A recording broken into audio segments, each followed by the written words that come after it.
The fake young master is a two-faced snake. He wanted to make sure I knew he was the one their 5 sisters adored most. So on my very first day back in the mansion, he deliberately had the 5 sisters shut me out at the front gate. No matter how hard I knocked, no one answered. I didn't back down. I grabbed a fire axe and swung it straight at the gate without a second thought. The Jiang family, watching on the security cameras, were all stunned by that wild move. I didn't flinch. I hoisted the axe onto my shoulder and walked right in. Jiang Yunuo stood behind the others, face pale with fear, and the 5 sisters instinctively stepped in front to shield him, watching me with cold suspicion. Their words hit like knives. Fang Xiuan, that door is worth 800,000. You're just a country nobody, you think you can pay for it? The first to speak was Jiang Yunuo's eldest sister, Jiang Wanxia. 18 years and you still didn't manage to die out there? Why bother coming back? Third sister Jiang Mengling cut in, her contempt barely contained. Look at the state of you. Just standing next to you makes us look bad. Fifth sister Jiang Yutong crossed her arms, dripping with disdain. If you know what's good for you, stay in the room we've prepared and never show your face again. My gaze locked onto Jiang Wanxia, the woman who, in my past life, had taken the knife Jiang Yunuo handed her and driven it into my side with her own hands. That look unnerved her. She took an involuntary step back. I turned to the housekeeper beside me. Auntie Chan, take me to my room. Auntie Chan didn't move. She looked at me with disgust. Who do you think you are, ordering me around? I smiled. This woman had made my past life a misery. Today she'd be the first one I dealt with. I walked over slowly, grabbed Auntie Qian by her tied-up hair, and yanked hard. She crashed to the floor, screaming in pain. I dragged her along, passing the Jiang siblings, and said, I'm going up to pick my room. I want the biggest one. The color drained from every face in the room. Jiang Yutong fired back immediately. The biggest room belongs to Yunuo. Who do you think you are? I kept walking, ignoring her completely. I hauled Auntie Qian up the stairs, letting her slam into the walls on both sides deliberately. Each impact sent a burning jolt of pain through her back. Auntie Qian couldn't take it anymore. Young master, please let me go. I'll take you to the room. I'll take you to the room. In no time I reached the second floor and headed right. Jiang Yunuo's 5 sisters couldn't stay still any longer. They all came rushing up after me, and there they found me standing in front of their precious brother's bedroom door, the fire axe raised. Fang Xiuan, you wouldn't dare, Jiang Wanxia snapped, though there was a barely perceptible tremor in her voice. If you bring that axe down, get out of this family for good. I dragged an ashen-faced Auntie Qian over the broken door and walked in. Behind me,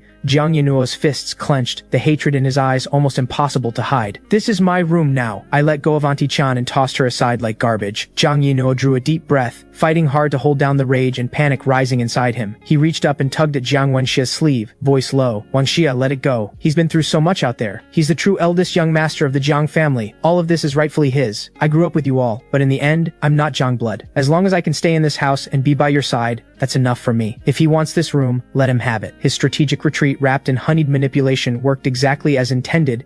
It ignited the sisters' fury and flooded them with protectiveness for him. Yunuo, don't worry. Jiang Wanxia stepped in front of him, her voice like steel. I won't let him take your room. A storage closet is all he deserves. Let's throw him out right now. Third sister Jiang Mengling was already moving to charge in. The moment the sisters stepped inside, they were met with my full, unapologetic smirk. A trail of muddy boot prints cut across the snow-white imported cashmere carpet. Jiang Yunuo spoke up right on cue, voice soft with hurt. That carpet Mengling brought it back from abroad for me. It's a limited edition. He let the sentence hang. He didn't need to finish. The sisters exploded. Fang Xiuan, Jiang Mengling jabbed her finger in my face. In all my years, I have never met anyone as utterly shameless as you. This is Yunuo's room. Are you going to leave on your own, or do we have to drag you out? Scenes like this had played out countless times in my past life. I was used to it. If anything, I almost felt like laughing. I spread my hands and gave a cold smile. This room is mine. Go ahead and try something. That brazen challenge was all it took to push them over the edge. Jiang Wanxia's eyes went cold. She stepped forward to throw me out herself. Jiang Yunuo grabbed her arm, his expression full of wounded helplessness. Wanxia, forget it. This is his room. He's the real eldest young master. Don't blame him. If anyone should move out, it's me. He stepped toward me, voice gentle. Don't be angry. They only act this way because they're worried about me. I had heard enough of that honeyed manipulation in my past life. It made me sick. I didn't want to hear another word of it. I lunged forward and cracked my palm hard across Jiang Yunuo's face, that mask of false innocence shattering with the impact. He clutched his instantly swelling cheek, staring at me in disbelief. Tears came instantly, rolling down in fat drops, as if he were the most wronged person in the world. Yunuo, several voices cried out at once. All 5 sisters surged toward me, glaring like I had committed some unforgivable crime. Jiang Wanxia lost all composure. Her well-manicured hand swung toward my face, sharp nails slicing through the air. My eyes hardened. I snapped my arm up like a vice and caught her wrist clean. My other hand came around without mercy, striking her across her cold, elegant cheek. At the same time, my foot was already moving a sharp side kick straight to her stomach, right through that expensive skirt. Jiang Wanxia cried out in pain and staggered backward, crashing into second sister Jiang Xia behind her. Both of them went down in a heap. The rest of the Jiang family froze, too stunned to react. Jiang Yunuo looked up at me, voice breaking with dramatic anguish. How could you hit Wanxia and Xia? If you have a grievance, performance, take it out on me. I had no patience for his performance. I stepped forward and closed my hand around Jang Yunuo's throat. I lifted him until his toes left the ground, then let my free hand fly back and forth. 2 hard, clean slaps landed in quick succession. A rush of long-forgotten satisfaction surged through me. Jang Yunuo's face was a mask of terror. He flailed uselessly like a chicken caught by the throat. "Yunuo, let him go!" Shrill screams erupted as the remaining sisters all launched themselves at me. Third sister Jiang Mengling snatched up a decorative crystal vase from nearby and brought it crashing down toward my head. I stepped back slightly, let go, and yanked Jang Yunuo forward right into the path of the blow. By the time Jiang Mengling realized who was in front of her, it was too late to stop. Crash! The crystal vase connected squarely with Jang Yunuo's skull. A blood-curdling scream tore through the air. I released him and stepped back, watching Jang Yunuo clutch his head. Blood seeped between his fingers. The smile on my face was ice cold. Well, looks like someone's head is blooming. My voice was almost playful. Beautiful! Jang Yunuo pressed his hands to his head, feeling the warm blood flow. His face was pure panic. Blood, there's blood! Will my face be ruined? Even Jiang Wanxia was shaken. She forgot her own pain and scrambled to her feet. Yunuo, I didn't mean to. Get the first aid kit now, Jiang Xia called out sharply. She was a doctor and kept her head. Moving quickly to Jiang Yunuo's side, she examined the wound and steadied him. Yunuo, don't be scared. I'm here. It's just a surface wound. You're going to be fine. The first aid kit arrived quickly. Jiang Xia cleaned and dressed the wound with careful hands. In the brief lull, Jiang Wanxia lifted her gaze to me, fury completely undisguised. Fang Shiyuan, she said through gritted teeth. You come back and within an hour, Yunuo is bleeding. How can you be this vicious? Get out of this family now if you have any sense left. I burst out laughing, sharp and scornful. Jiang Wanxia, did I hurt Jiang Yunuo? Wasn't it your beloved third sister who smashed a vase over his head with her own hands? Everyone here saw it. I covered my mouth as another laugh slipped out, a little theatrical maybe, but the satisfaction was completely real. My, dog turning on dog, or should I say sisters tearing each other apart. What a show. Jiang Wanxia's expression curdled into something truly ugly. She was so choked with rage she couldn't form a single word. Jiang Yutong stormed over, her face twisted with fury. Oh, so it wasn't your fault? If you hadn't dodged, the vase never would have hit Yunuo. You did this, you're a jinx. Listen to that logic. Exactly the same brain-dead reasoning as in my past life. I raised my hand as if to slap her. Jiang Yutong had learned her lesson. She flinched sideways without thinking. And here I thought all of you were too stupid to even duck when someone swings at you. Turns out you do know how to get out of the way. I grabbed her by the collar and pulled her in close. My voice dropped, but every word landed clearly in her ear. Jiang Yutong, that was just a test. I wanted to see if you'd even bother to dodge. If I actually wanted to hit you, do you really think you could get away? Before she could respond, crack, 2 sharp slaps, left then right, clean and ringing. Fang Shiwan, what are you doing now? A familiar voice cut in from the doorway. I looked up. Right on time, everyone was home. My so-called father, Jiang Shanyue, and the stepmother, who had always despised me, Su Yuehua, stood in the doorway, faces iron gray as they took in the scene. The whole family was finally assembled. My game could begin in earnest. Su Yuehua had just watched me hit her own daughter. The fury inside her surged up so fast she couldn't hold it down. Then she saw Jiang Yunuo, blood all over his face. The anger blazed hotter. She strode in. Let go of my daughter! I took in their stunned, furious faces and let go of Jiang Yutong. I reached over, pulled a wet wipe from the box nearby, and cleaned my fingers at a leisurely pace as if I'd just touched something unpleasant. The moment Su Yuehua saw her daughter's swollen face, her heart broke. She glared at me, and her words were vicious. If I'd known you were this vicious, I would have strangled you the moment I laid eyes on you. She is your sister. How dare you raise your hand against her? If you want to stay in this house, you will behave yourself. When I tell you to stand, you stand. When I tell you to kneel, you kneel. I raised an eyebrow, completely unbothered. If Madame Jiang finds me so unwelcome, I'll leave. Honestly, I'm not that eager to claim this family anyway. A flash of joy lit up Jiang Yunuo's chest. Good. Never come back. The Jiang family only needs one eldest young master. Su Yuehua was half a second from telling me to get out, but Jiang Shanyue caught her arm and spoke first. Fang Shiyuan, don't say things like that. You're our son. Your mother only said what she did because she's upset. Don't take it to heart. I said nothing. I had no intention of actually leaving. This was my battlefield. I wasn't going anywhere until every one of them had paid their dues. And this moment only confirmed it. The Jiang family cared deeply about the bloodline I carried behind me. Su Yuehua composed herself. Now that you're in this house, you follow our rules. Everything you say and do reflects on this family. Behavior like this is an embarrassment. It's beneath the dignity of the Jiang family's eldest son, and it reflects badly on all of us. To the outside world, you will be introduced as our adopted son. Yunuo remains the eldest young master of the Jiang family. I raised an eyebrow and looked toward the silent Jiang Shanyue. My father, in name the true power behind the Jiang family. Mr. Jiang, I shifted how I addressed him, my tone deliberately distant. Do you also think all of this is my fault? Jiang Shanyue's expression darkened. His eyes swept across me, then Jiang Yunuo, then each of the sisters. They came to rest on my face, assessing, calculating, with a calculation he barely tried to conceal. Before he could speak, Su Yuehua cut in, furious. If I'd known you were this kind of disaster, we never should have brought you back. You're a plague on this household. You've been back one day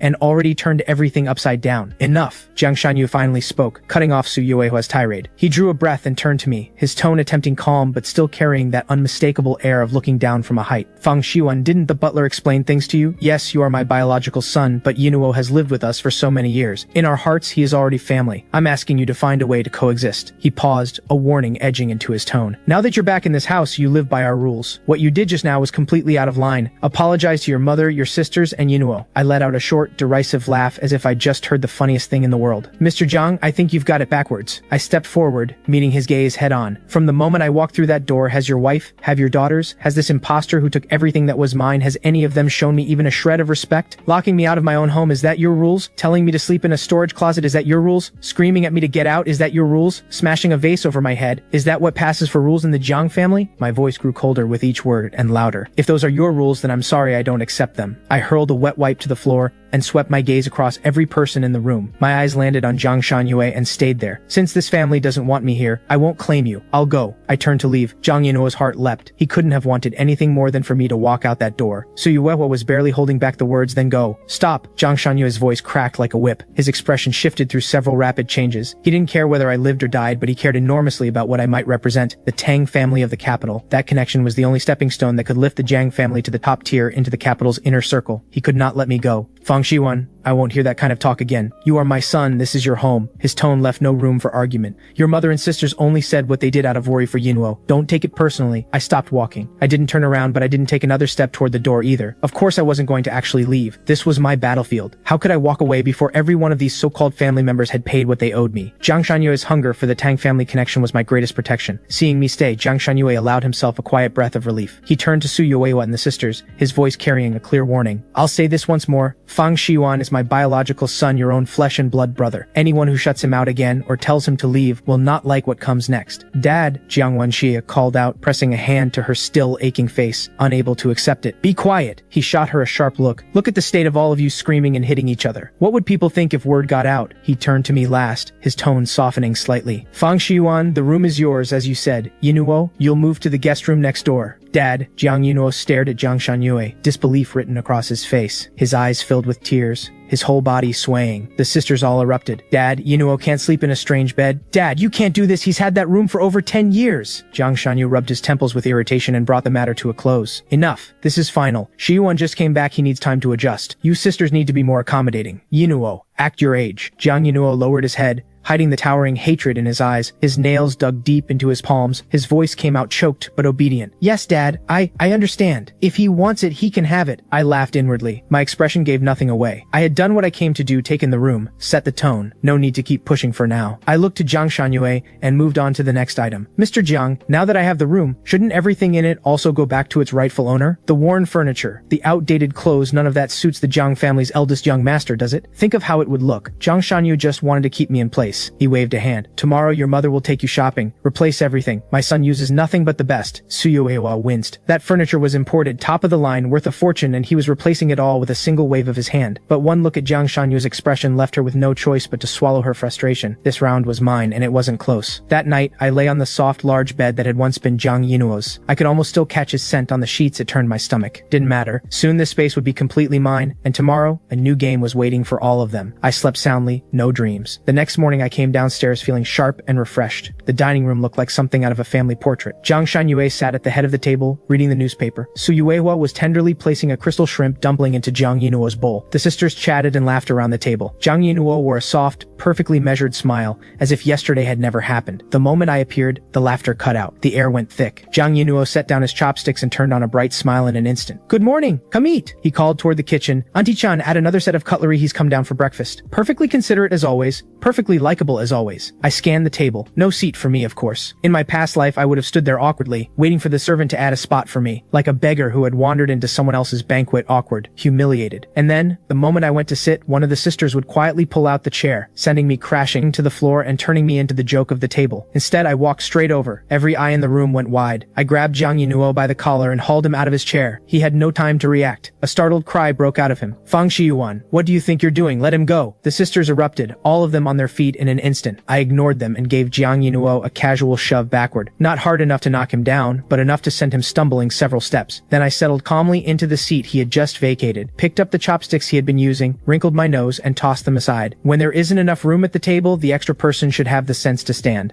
I picked up a clean pair of chopsticks, my tone perfectly flat, as if I were stating something too obvious to bother explaining. I looked toward Zhang Shanyu, whose face had gone iron gray, and gave a slight smile. Am I wrong, Mr. Zhang? Who exactly is the extra person in this family? I enunciated those last words with particular care, my gaze sliding pointedly toward Jiang Yinuo, whose face had gone white as paper. The extra person, of course, was this fake young master. Jiang Yinuo's fists clenched tight. His whole body trembled slightly, humiliation and hatred threatening to swallow him whole. Before Zhang Shanyue could say a word, the sisters exploded first. Fang Xiwan, why do you insist on making Yinuo's life miserable at every turn? Zhang Wenxia's face had gone pale with fury. Dad, look at him. This is who you brought back into our home. Not an ounce of gratitude, and he just keeps piling it on Yinuo. Zhang Shanyue slapped the newspaper down on the table. I will say this one more. Fang Xiwan is my son, your own brother. He looked at the boy he had doted on since childhood, standing there looking wounded and helpless, and something in him ached. But the moment the Tang family of the capital crossed his mind, that ache was buried under the weight of ambition. He turned a cold stare on Suyuewa. What kind of mother are you? You couldn't even arrange a seat for him? Can't you see when the servants aren't doing their job? Suyuewa's chest burned with resentment. It was just a seat. Was this really worth all this? But one look at Jiang Shanyue's dark expression, and she swallowed every word. Jiang Shanyue turned to Jiang Wanxia, whose face was still tight with anger. Wanxia, you're the eldest. Act like it. Fang Xiwan is your own brother. Watch what you say from now on. After Jiang Shanyue's outburst, the dining room fell completely silent. Jiang Yinuo stood frozen, a chill rising from the soles of his feet straight to the top of his head, spreading through every inch of him. Jiang Shanyue's open favoritism chilled him to the bone. The words, your own brother, drove in like a blade. Was blood really all it came down to? 18 years of love and it crumbled this easily? He couldn't hold it in any longer. Tears spilling, he turned to run upstairs. Stay, I stopped him. The show was just getting started, the star couldn't leave now. I turned to Jiang Shanyu, letting just a hint of eagerness show on my face. Dad, now that I'm back, shouldn't we hold a homecoming banquet to announce to everyone that Jiang Shanyu's biological son has returned? I put heavy emphasis on biological son. For the sake of what needed to happen, I didn't mind calling him Dad for now. A single sentence and every face in the room shifted again. Every pair of eyes instinctively went to Jiang Yinuo. Jiang Yinuo stood with his head down,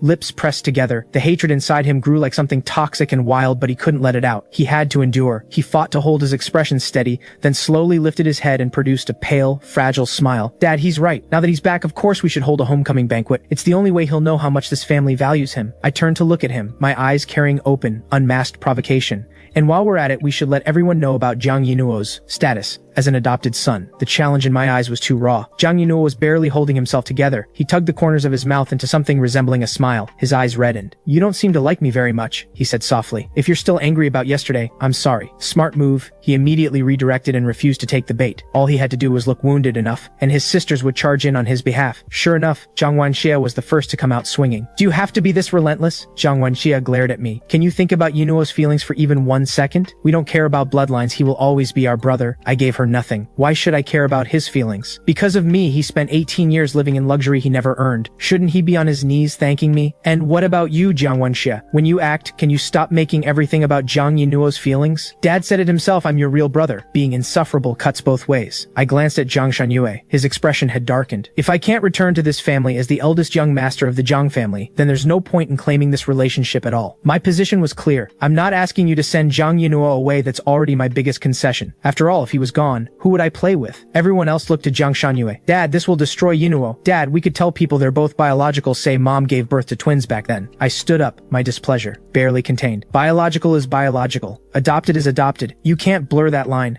Twins? Is he worthy of that? The Tang family of the capital crossed his mind, and Jiang Shanyue gave way again. Fang Xiwan is the rightful eldest young master of the Jiang family. The homecoming banquet will go ahead as planned. At that time, Fang Xiwan's identity will be made public, as will Yinuo's status as an adopted son. His voice carried the finality of a man who would not be argued with. I looked straight at Jiang Yinuo, every inch of me a provocation. This time, Jiang Yinuo truly couldn't hold it together. He ran upstairs in tears. The sisters immediately moved to go after him. Sit down and eat, all of you. Jiang Shanyue slammed his hand on the table. The sisters were desperate to go to him, but they had no choice. They sank back into their seats, seething. The looks they threw me could have stripped flesh from bone. Through all of it, a faint smile stayed on my face, contempt running deep behind my eyes. Jiang Shanyue saw every bit of it. In my past life, I had craved belonging. I had been ashamed of myself. So I endured, and I appeased, and I never once fought for what was mine. Because I stayed silent, Jiang Shanyu turned a blind eye, and I paid for that silence with years of suffering and humiliation. The title of eldest young master meant nothing to me. me, but it meant everything to Jiang Yinuo. That was exactly why I couldn't let him keep it. Jiang Shunyue didn't want to break Jiang Yinuo's heart, but he also couldn't give up the Tang family connection I represented.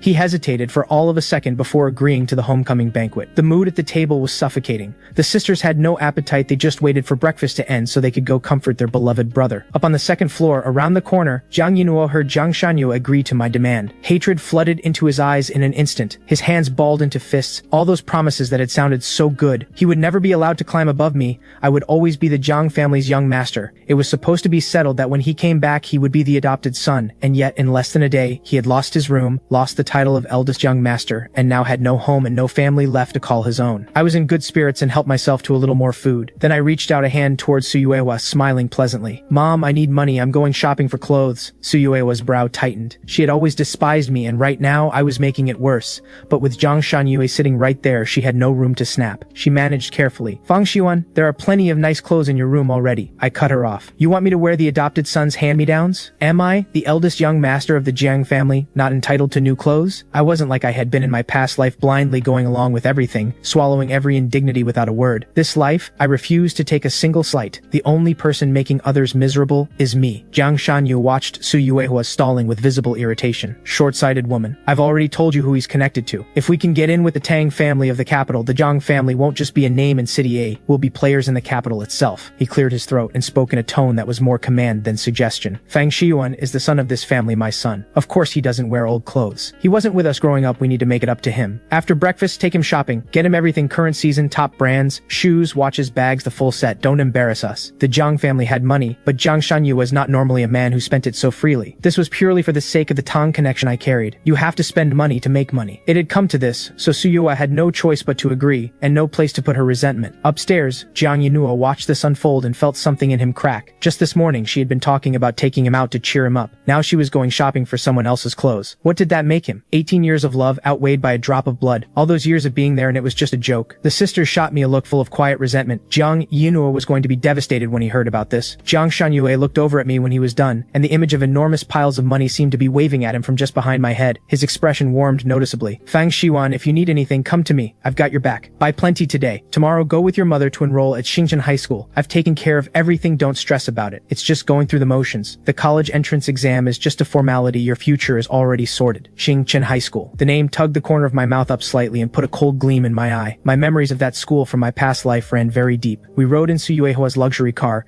the atmosphere suffocating. Jiang Yinuo had of course come along, under the guise of helping me choose. He spent the whole ride with his arm hooked through Suyuehua's, reminiscing about childhood memories, the two of them laughing warmly together, a deliberate performance of closeness designed to make me feel like an outsider. In my past life, it might have stung, I might have felt the envy gnaw at me. Now it just sounded like two flies buzzing in my ear, annoying and nothing more. Jiang Yinuo noticed my blank expression and couldn't help himself. Why don't you share some memories from your childhood? We'd all love to hear. I turned and fixed him with a cold stare. What exactly do you want to hear? How I went hungry and wore rags and rolled around in the mud? Or how, while you were living in luxury here, I was out there suffering in your place? My words were blunt and merciless. The smile froze on Jiang Yinuo's face. I didn't mean it like that. I'm sorry. His eyes reddened. He waved his hands frantically, the picture of a deeply wronged innocent. Fang Shiyuan. Suyuehua sprang to his defense immediately. Yinuo means well. Can you stop acting like you have thorns on every side? Watch your mouth. My very existence is the sin, apparently, haven't you heard? I gave a cold laugh. Would you prefer I take it out on you instead? A mother who lost her own son, without a shred of remorse, spending every day shielding an adopted child while tormenting her biological one. What a fine mother you are. My voice dripped with sarcasm. They say history has seen wives cast aside for mistresses. Now we have a biological son cast aside for an adopted one. Madame Su, you truly are one of a kind. Suyue's face went red, her neck flushing with fury. The words rushed up, then she slammed on the brakes. She couldn't say the one thing she wanted to say most, that I wasn't her biological son. If I ever found out I wasn't Jiang blood, Jiang Shanyue would never forgive her. I held her gaze, pressing forward. What? If you have something to say it. Watching her expression like she'd swallowed something foul, I felt my mood lift considerably. The worst was still ahead of her. She'd better get comfortable. The rest of the ride passed in silence, except for the occasional hollow attempt from Jiang Yinuo to start a conversation which I ignored entirely. We arrived at the most upscale shopping center in City A. I didn't waste any time, I headed straight for the luxury brands. Su Yuehua followed behind, her hand trembling each time the card was swiped, her expression growing darker by the minute. Jiang Yinuo was gutted. The jealousy was eating him alive. This kind of unlimited, take whatever you want treatment, he had never had it, not once in his life. Whenever he shopped, he always had to read Su Yuehua's and the sisters' moods, always had to appear sensible and frugal. This couldn't go on. He had to do something. He took a slow breath, pressed out a gentle smile, and turned to Su Yuehua. Mom, you must be exhausted after all this walking. Let's find somewhere to sit down and rest. Su Yuehua was already agonizing over the mounting total. She grabbed onto the suggestion like a lifeline. But I spoke first, looking down at Jiang Yinuo with lazy contempt. Nobody asked you to come. If you're tired already, go home. Don't kill the mood. Jiang Yinuo immediately looked flustered, his eyes reddening. That's not what I meant. I'm just worried about Mom. Enough. Su Yuehua's temper flared back up. Fang Shiwan, Yinuo's being thoughtful, and you've bought more than enough already, know when to stop. I smiled and held up the black card Jiang Shanyue had given me, letting it catch the light. I'm the eldest young master of the Jiang family. Why should I know when to stop? You owe me 18 years. A few clothes is nothing. My expression cooled. If you're so tired, go home. I'll call Dad and have him come settle the bill for whatever I want. That move again. Su Yuehua's and Jiang Yinuo's faces both darkened instantly. This was a naked threat, and they both knew it. Of course Su Yuehua couldn't leave me here alone. She bit down, forced herself to keep walking beside me, her expression the color of a sky before a storm. We walked into a flagship store of a top-end brand. I tried on clothes as if I were the only person in the room. Su Yuehua noticed Jiang Yinuo's low mood. 18 years of raising him, she couldn't help herself. She gave him a gentle nudge and whispered, Yinuo, go pick a few things you like. Jiang Yinuo declined a few times for appearances, then quietly followed her to browse, his mood visibly lifting. He came out in a new white shirt, turned in front of the mirror and smiled. Mom, does it look good? Jiang Yinuo loved white. The shirt made him look more delicate and well-behaved than ever. Beautiful. Our Yinuo looks good in everything. Su Yuehua smiled with open warmth. I let out a perfectly timed scoff and stepped out of my own fitting room. On me, a sharply cut black biker jacket over a deep crimson shirt. The combination was wild and commanding, the kind of presence that filled a room. There's a mirror right there, don't you know what you see? I looked Jiang Yinuo up and down, my tone merciless. Look at that frame of yours. Shoulders too narrow, height too short, that white shirt makes you look like a kid who snuck into his dad's wardrobe. Jiang Yinuo's face went from white to red in an instant. He was trembling with humiliation. Why are you humiliating me like this? His voice cracked with a sob. Telling the truth is humiliation now? I stepped over, took him by the shoulder, and pulled him in front of the floor-length mirror. I pointed at our reflections. One, delicate but slightly frail. The other, sharp-featured, tall, presence fully turned on. The difference was obvious. Look for yourself. Did I say anything wrong? I let him go and gave his shoulder a firm pat, not a gentle one. Some things can't be forced, little brother. Presence for one. Jiang Yinuo was so furious he nearly blacked out. Su Yuehua pulled Jiang Yinuo behind her and jabbed a finger at me. Fang Xuan, where are your manners? I laughed, cold and sharp, and matched her volume. Manners? You want to talk to me about manners?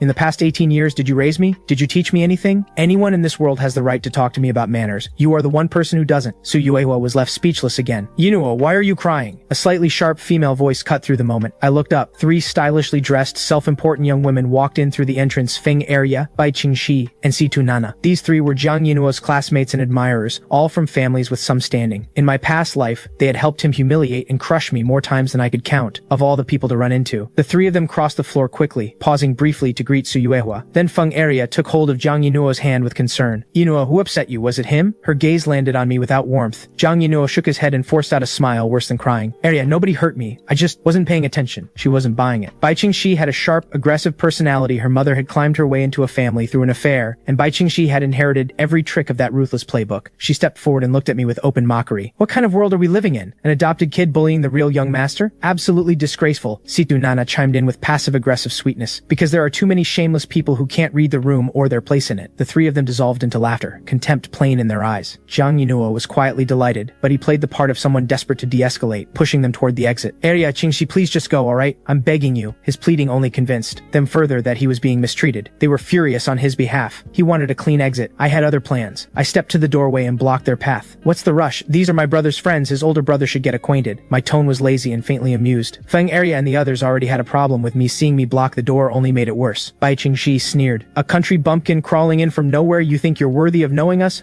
Ask yourself. Feng Heir was loftier still. No need for introductions. Just remember who you are. And remember who the real young master of the Jiang family is. An adopted son shouldn't reach for things that were never his. She stepped forward, trying to meet my eyes, but the height difference between us took the edge off her authority. We are Yinuo's friends, Situ Nana added, squaring her shoulders. We will not stand by while someone like you mistreats him. We have his back. Jiang Yinuo looked like he was standing on a hot stove. I was done wasting words on them. My gaze moved to Jiang Yinuo, and I made sure every person in the room heard what came next. Jiang Yinuo, as the adopted son, take your friend's advice to heart. An adopted son shouldn't reach for what was never his. Remember who the true eldest young master of the Jiang family is. Those words hit like a thunderclap. Jiang Yinuo went bloodless. Feng Heir and the others stood with their mouths open. Fang Shiyuan, Su Yuehua cried, barely holding herself together. together. Jiang Yunuo could barely stay upright. I took my time enjoying their expressions. Then I pulled out my phone, dialed Jiang Shanyue, and put it on speaker. Dad, I let a thread of hurt and anger into my voice. Did you catch what was just said? Your daughters, your wife, and now your adopted son's friends, none of them accept who I am. They all rally around Jiang Yunuo at every turn. I can't stay in this family for another second. I said what I needed to say and ended the call. Jiang Shanyue's call hit Suyuehua's phone immediately. Even through the speaker, his roar was audible across the room. In the end, under Jiang Shanyue's direct orders, Suyuehua and Jiang Yunuo were forced to apologize to me in front of Feng Heir and her friends, and to reaffirm my status as the eldest young master of the Jiang family. The three women cycled through shades of pale and flushed, and the looks they gave Jiang Yunuo carried something new, something complicated and searching. Jiang Yunuo felt the humiliation unlike anything he had ever known. The image he had spent years carefully building, I had torn it apart today, piece by piece. I watched all of it with satisfaction. I picked up my chosen items, told the store assistant to have everything delivered to the Jiang residence, and walked out without a backward glance through a sea of resentful, stunned, and unreadable stares. Outside the mall, a sleek black car sat waiting at the curb, understated but unmistakably commanding. The window rolled down to reveal a face of striking beauty with a wild edge underneath. My closest friend, and the only person alive who knew the truth of my rebirth, Shen Wanqing. She curved her lips into a smile. Shiwan, get in. I've got something worth watching. I pulled open the door and got in. The car pulled smoothly away. Through the window I could see Jiang Yunuo, Suyuehua, and the whole group Feng Heir and her friends included standing outside the mall entrance, their expressions grim. And then several figures shot out from the crowd like ghosts, something in their hands, and before anyone could react,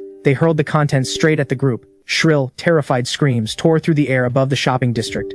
An indescribable stench began to spread. It was sewage. Jiang Yunuo, Suyuehua, Feng Heir, Bai Qingxi, Situnana, and Jiang Wangzhe, and Jiang Mengling, who had followed shortly after, not one of them was spared. Soaked from head to toe, the filth clinging to their hair, their faces, their expensive clothes, the crowd around them erupted into chaos. People scattered and phones came out everywhere. Inside the car, Shen Wanqing handed me a cup of milk tea, grinning like a fox. Well, satisfied with your welcome home gift? I watched the scene outside, chaotic, reeking, utterly humiliating, and let a cold, deeply satisfying smile pull at the corner of my mouth. Well done. This is only the beginning, Jiang Yunuo. My dear sisters, everything you owe me I will take it back, with interest. Xingchen High School will meet tomorrow. The car rode smoothly on the road back to the Jiang residence. Shen Wanqing handed me a warm cup of milk tea, her own blend, as perfect as it always was. Xiyuan, the campus forum, and a few local hotspot forums are all set up. High definition, uncensored, multi-angle close-ups. I took a sip of the milk tea. Sweet and smooth, it washed away the last of the afternoon's irritations. Efficient as always. With people like them, this is exactly the right approach. Shen Wanqing leaned back lazily against her seat, but her eyes were sharp as ever. Let them find out what public humiliation really feels like. I turned to the window, watching the streets blur past, my gaze cold. In my past life, Jiang Yunuo and his little circle of admirers, along with my beloved sisters, had spread lies about me across the campus forum and every social platform they could reach, until my reputation was destroyed. This life, I'm simply giving them a taste of their own medicine.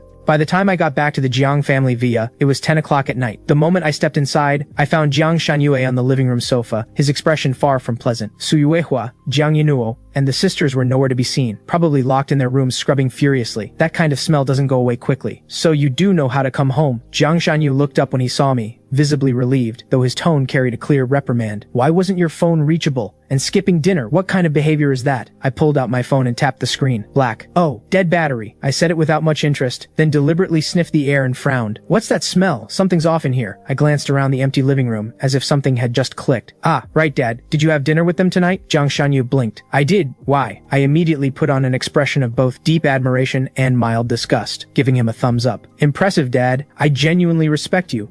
Eating a meal with that smell on them. Just picturing it turns my stomach. Jiang Shanyu's expression went strange. His throat moved involuntarily. He hadn't noticed anything at dinner. But now that I'd said it, something in his stomach turned.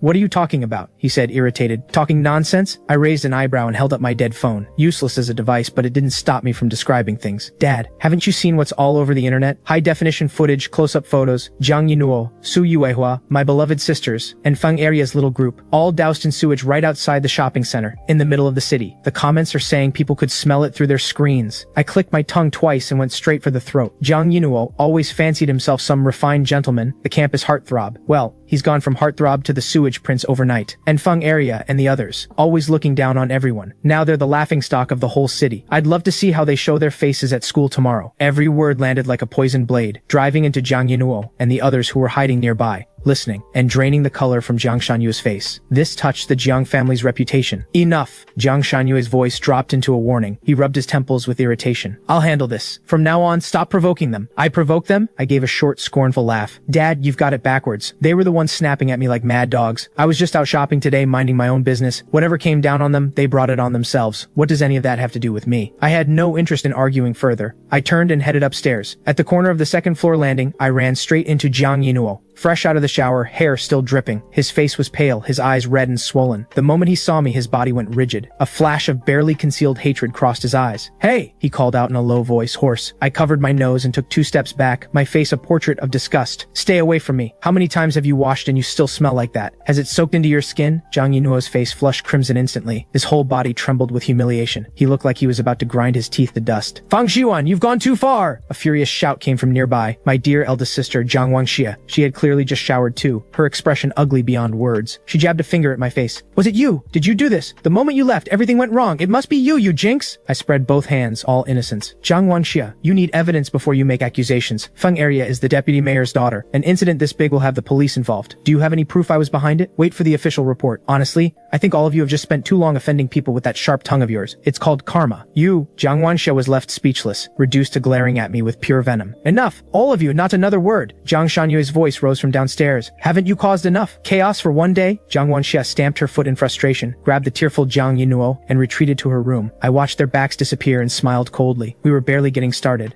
The next morning when I came downstairs, the atmosphere in the dining room was even more strained than the day before.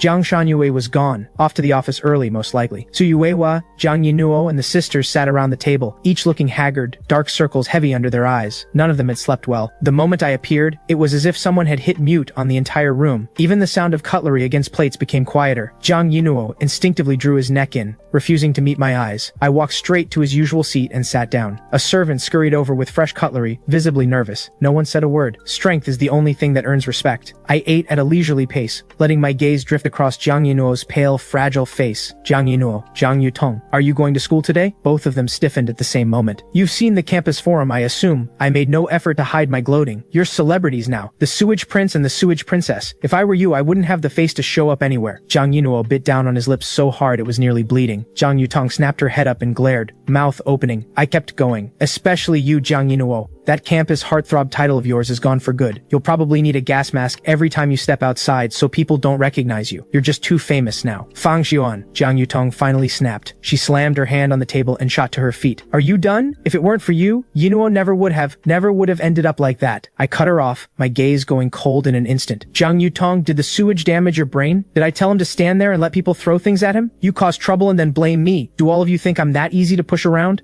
I set down my chopsticks and stood. The sheer physical presence of it made Jiang Yutong take half a step back without thinking. "Let me make this clear." My gaze moved slowly across every person at the table, including a pale-faced Su Yuewa. "I didn't come back here to take grief from any of you. When I had no family and no one to answer to, nobody dared give me trouble, so why should I swallow it now that I found a home? What's the point of a home like that?" My voice wasn't loud, but it carried a sharp, biting cold that seemed to drop the temperature in the room by several degrees. "Anyone who makes my life difficult will have me making theirs difficult for the rest of theirs. If anyone doubts that, feel free to try." I pushed back the chair and walked out. "Butler Qian, have the car ready. We're going to school." Butler Qian bowed immediately. "Yes, young master." Behind me, the dining room had gone completely silent. Jiang Yinuo stared at my retreating back, the poison in his eyes almost something you could touch. "Just wait, Fang Xiuan. Let's see how arrogant you are once we're at school." Xingchen High School, the finest private high school in the city, gathering the sons and daughters of nearly every powerful family in town. The black car pulled up at the school gates. I stepped out, bag slung over one hand, the brand new school uniform somehow managing to look wild and commanding on me, in a way that set me apart from every fresh-faced or pampered student around me. I drew stares the moment I arrived. "Who's that, new student? He's good looking, and the presence on him. Which class? Never seen him before. Transfer?" At the same time, plenty of other looks carried something more wary and searching, and the whispers followed. "Did you see the campus forum? Oh my, Jiang Yinuo and them. Shh, keep it down. That's the real Jiang Heir they just brought back, Fang Xiuan. That's him? He looks like trouble." Jiang Yinuo really picked the wrong fight this time. I heard what happened at the mall yesterday. This guy might be behind all of it. My hearing was sharp. Every word reached me. The corner of my mouth curved, just slightly. Shen Wanqing never disappoints. The campus forum was already running hot. "Hey," a voice came from beside me, performing warmth that didn't mean. I didn't need to turn around. Jiang Yinuo and Jiang Yutong had arrived. Jiang Yinuo wore a gentle smile, as if yesterday and this morning had simply never happened. Jiang Yutong walked beside him, looking at me like I was her sworn enemy. "Let's go in together. I'll take you to the admin office to register." Jiang Yinuo stepped forward and reached for my my arm. I stepped aside. "No need, I know where it is." His hand froze in midair. The smile on his face didn't shift, but something dark flickered behind his eyes. The crowd around us was watching more closely now. Jiang Yutong couldn't hold back. She let out a sharp sound of contempt. "Fang Shiwan, don't be ungrateful. Yinuo is being kind to you." "Yutong." Jiang Yinuo quickly pulled her back, shaking his head to stop her. Then he gave me an apologetic smile. "We'll go ahead then." I watched their retreating figures, that performed closeness, and smiled coldly.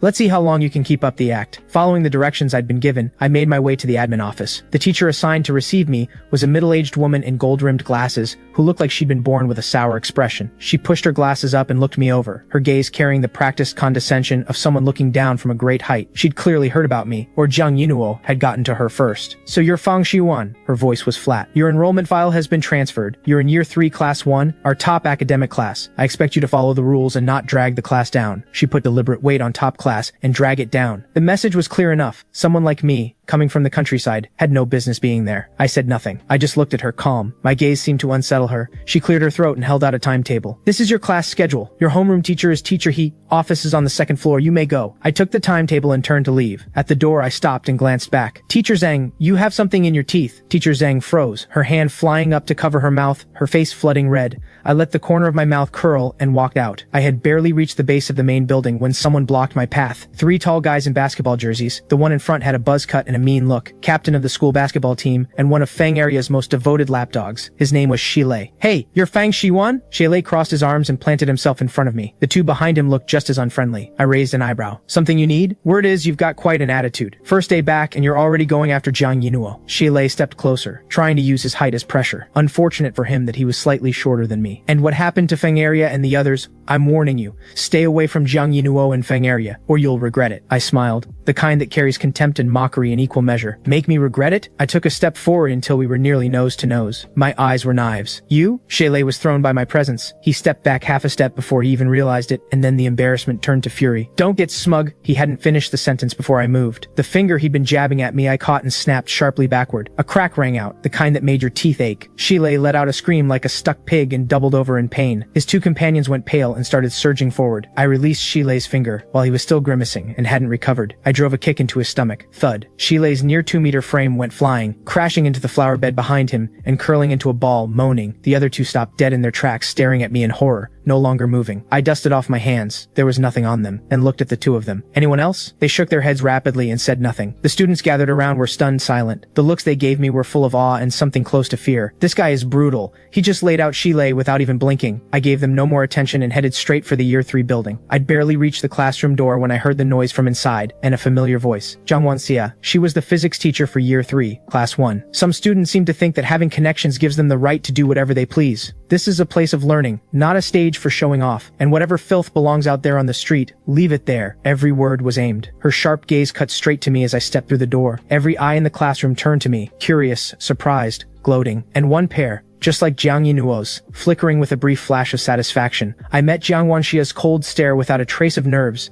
If anything, there was the faintest hint of a smile on my lips. "Jiang Wanxia, is that really your opening move? How unimaginative." "Dear sister, let our game begin right here in this classroom. Year 3, Class 1. The flagship science class of Xingchen High School, home to the best academic minds in the year and the most prominent family names in the city." I stood in the doorway meeting Jiang Wanxia's cold stare and the classroom's many different looks, and for a moment it felt like my past life all over again. That transfer student who had tiptoed through everything and been shut out at every turn. But this time was different. Reporting in, my voice was level, carrying nothing. Jiang Wanxia adjusted her glasses. Behind the lenses, her gaze was knife-sharp. She didn't let me in. Instead, she said coolly, "Student Fang Shiwan, late on your very first day. Is this how you approach your studies?" I glanced at my watch. My tone stayed easy. "Teacher Jiang, there's still a minute before the bell. If this counts as late, then at least half the students in that classroom are late too." A few muffled laughs came from inside the classroom. Jiang Wanxia's expression darkened. She hadn't expected me to talk back in front of everyone. "Sharp tongue. Even if you're not late, cutting it this close shows a careless attitude. The top class has its standards, unlike the places you came from. The bias in that was hard to miss." I smiled, though my eyes went colder. "Teacher Jiang, the first thing my teachers back home taught me was to deal in facts. So I take it the top class operates on unfounded accusations?" "You?" Jiang Wenxia was struck speechless for a moment, chest rising and falling. She was furious. She drew a deep breath, forced the anger down, and pointed to an empty seat in the back row next to the waste bin. "Your seat is there. I hope you'll behave yourself and not disturb the others." The worst seat in the entire room. I shrugged, indifferent, and made my way to the seat under a mix of sympathetic and entertained stares from the class. As I passed Jiang Yinuo. He gave me a look, worried on the surface, quietly triumphant underneath. Don't take it personally, he murmured. Teacher Jiang, she's just strict. It's nothing. I ignored him. When I sat down, the students on either side instinctively scooted their chairs away, as if proximity to me might be contagious. Jiang Wanxia began her lesson, electromagnetic induction. The material was genuinely challenging. She taught clearly and had real ability, but her eyes kept drifting toward me, carrying undisguised scrutiny and contempt. This next problem was the final question from last year's physics competition.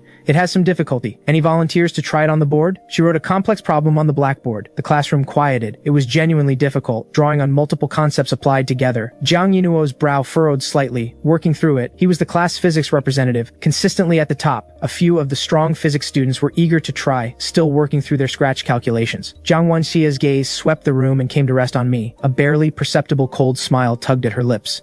Student Fang Xiuan, you've just transferred in from another area, so your foundation may be a little weak. Still, it's admirable to try. Why don't you come up and let everyone see what you can do? Her tone was layered with provocation and the anticipation of watching someone embarrass themselves. Every eye in the class found me again. A flicker of satisfaction crossed Jiang Yinuo's eyes. He knew exactly how hard the problem was. Even he needed time to work through it. Someone like Fang Xiuan, fresh from the countryside, how could he possibly solve it? Going up there would only mean humiliating himself. Everyone expected me to back down, or to drag myself up there and make a fool of myself. I set down my pen and, under the expectant stares of Jiang Wanxia and Jiang Yinuo, slowly stood. Sure, not loud, but it carried to every corner of the room. Under the stunned gaze of everyone present, I walked to the front, picked up a piece of chalk, and began writing on the board with almost no pause. Let the effective length cutting through the magnetic field lines be L, with velocity fifth, applying Faraday's law of electromagnetic induction and accounting for the self-inductance of the coil. We use the infinitesimal element method here. My writing flowed without hesitation, each step clean, the logic airtight, and the approach even more elegant than the solution Jiang Wanxia had in mind. The chalk moved across the board with a crisp, rhythmic sound, as if tapping against each person's chest. The classroom was completely silent. Only the sound of chalk remained. The cold smile on Jiang Wanxia's face had long since frozen and dissolved, replaced by raw shock. The approach was more elegant than the reference solution she knew. How could a struggling transfer student from the countryside be doing this? Jiang Yinuo's eyes were wide, locked on the blackboard, every trace of color gone from his face, as if he were seeing a ghost. In under 3 minutes, I circled the final answer, set down the chalk, dusted off my hands, and looked at Jiang Wanxia. Teacher Jiang, I'm finished. Is it correct? Jiang Wanxia stared at the complete, flawless solution on the board. Her mouth opened and closed. Nothing came out. Someone in the classroom started clapping. No one knew who went first. Scattered applause followed, and then it grew warm and genuine. These top students might sideline a transfer student, might enjoy watching one fail, but real ability was something they still recognized and respected. I looked at Jiang Wanxia's iron gray face and at Jiang Yinuo's hollow, absent expression and laughed inwardly. If you're going to humiliate someone, do it in the arena where they're most sure of themselves. In my past life, they had sabotaged me, and I had failed the college entrance exam. But in the years of drifting that followed, I had taught myself university-level physics on my own. I had even made real progress in certain areas of the field. A high school competition problem was nothing. Lucky, I suppose. I may have come across something similar before. Jiang Wanxia finally found her voice and forced a recovery. Sit down. Pay attention in class. Don't let one problem go to your head. I didn't bother responding. I walked back to my seat, unhurried, under a classroom full of complicated stares. For the rest of that lesson, no one looked at me like I was just a kid from the countryside anymore. When the bell rang,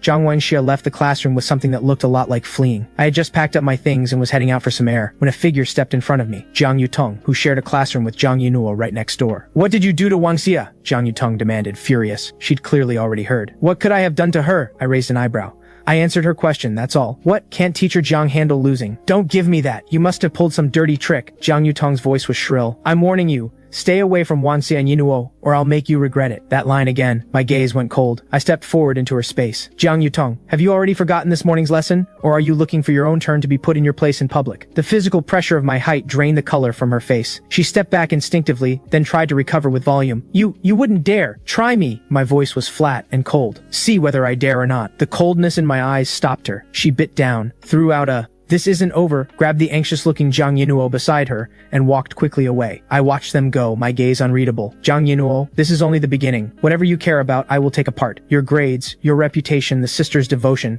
I will grind all of it down piece by piece with my own hands. At lunch, I slipped away from the crowd and made my way to the school rooftop. Shen Wanqing was already there, 2 elegant lunch boxes in hand. Xiwan, first blood drawn. She smiled and held out one of the boxes. I heard you wipe the floor with that female teacher. The Jiangwan? I took the box and opened it, my favorite dishes inside. Small victory. Jiangwanxia is just the beginning. We leaned against the railing and ate, looking out over the whole campus below. The campus forum is still running hot, Shen Wanxing said. Jiang Yinuo and those women haven't shown their faces anywhere public today, but the moves they make behind the scenes won't stop. I nodded. Jiang Yinuo, his sisters, and Feng Area's circle. None of them would let this go quietly. Oh right, something came to Shen Wanxing. Word from Minga Hall, the Feng family and the Situ family are still throwing money at finding the Phantom Healer. Situ Ji's offer has already tripled. Situ Ji was Situ Nana's mother. In my past life, she had helped Feng Area make my life difficult more times than I could count. I remembered, she suffered from a rare neurological condition, tormented by severe pain year after year. I took a sip of water. Tell them the Phantom Healer isn't taking visitors right now, and send our little gift to Deputy Mayor Feng. Little gift? Shen Wanqing raised an eyebrow. A detailed file on Deputy Mayor Feng's beloved son, his high-stakes gambling at overseas casinos, and suspected money laundering. The corner of my mouth curved into something cold. Let him find out what it feels like to have his hands full of fires. Shen Wanqing smiled. Understood. Consider it done. At that moment, my phone vibrated. An encrypted message through a special channel. I opened it. A direct message from the deep web. The sender, Jiang Yutong. The message was brief, carrying a barely concealed urgency and deference. Dark Ace, are you there? I have an urgent situation. Some false information on Xingjian High School's campus forum homepage can't be deleted. The back-end permissions appear to have been tampered with. I've tried everything and failed. If you're available, could you offer some guidance? Payment is not an issue. Reading the message, I could almost picture Jiang Yutong at her screen, pulling at her hair, completely at a loss. The defense and anti-deletion system on the campus forum was something I had set up casually the night before. That Jiang Yutong had managed to detect the permission tampering at all showed some ability, but breaking through it? Not a chance. I typed a reply at my leisure, with the kind of price that makes people flinch. Solvable. 500 crypto, payment first, solution after. The reply came quickly, shock and distress woven through every word. 500 crypto? That's an extraordinary amount. Is there any room to negotiate? I closed the message window. She didn't have the standing to haggle with me. Shen Wanqing leaned over and glanced at the screen. Nobody squeezes them dry quite like you, Shiwan. 500 crypto would wipe her out. She brought it on herself. My voice was flat. In my past life, Jiang Yutong had used her hacking skills to clean up Jiang Yinuo's messes more times than I could remember. She had even tampered with my exam scores. This lesson was light by comparison. Still, she found you, which means she has real ability. Shen Wanqing tapped her chin. Should we give her something more memorable to chew on? I shook my head. Not yet. She's more useful to me alive and intact for now. I need bait to draw out whatever deeper connections she might have behind her. Something told me that for Jiang Yutong to have reached this level of skill at her age, there had to be more to the story. And the deep web ran deeper than most people knew. All afternoon, Feng Area and the others kept huddling in whispers. I didn't need to think twice about what they were planning. After school, I noticed Bai Qingxi leave the classroom first. Feng Area and the others showed no intention of leaving.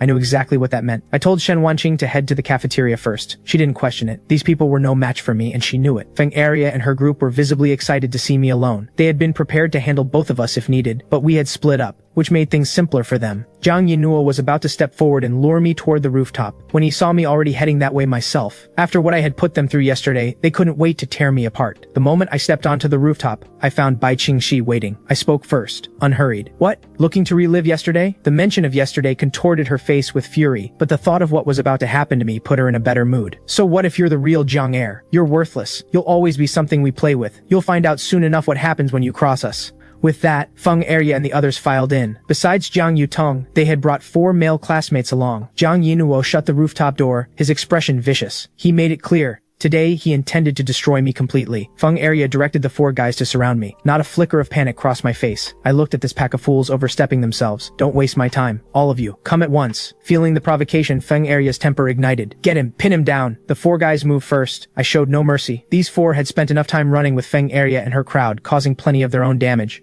I put them down one by one. Feng Area and the others felt the first stab of unease. How is he this good? Jiang Yinuo's eyes had already drifted toward the door. I had quietly positioned myself right in front of it. Anyone who wanted to leave would have to get through me first. From the moment I arrived at school that morning, I had never intended to let Feng Area's group walk off this rooftop easily. Feng Area and the others didn't dare make a move, so I went on the offensive. 1 slap each, I knocked them all to the ground in turn. Jiang Yutong, keeping watch outside, heard that something was wrong and rushed to bang on the door. Open up! Open the door! I let my lips curve. Delivered herself right to me. Might as well include her. I opened the door. Jiang Yutong took in the sight of everyone else laid out on the floor, and the fury poured out of her. You've got some nerve. Do you have any idea who you're dealing with? I gave her a look, pulled her inside, and slammed the door shut. Jiang Yutong glared at me with pure fury. Crack! I slapped her before she could say another word. Stop shrieking! No one but my father has ever hit me. I'll kill you! Jiang Yutong pressed her hand to her face and screamed. Bai Qingxi and the others stared at what had been done to Feng Area's hair and went pale with despair. I held up the electric clippers and gave them a little wave. Don't struggle. This is my first time cutting hair, but I've picked up a bit of of technique just now. I'll try to keep my hands steady. Bai Qingxi burst into tears. Please, not my hair. I'm begging you. I'll never do it again. Are you stupid? My voice came out cool and flat. Would you prefer eating Feng Aria's hair instead? That shut the crying off instantly. Under their looks of complete despair, I went through them one by one with the clippers. Jiang Yutong didn't get skipped. Once it was done,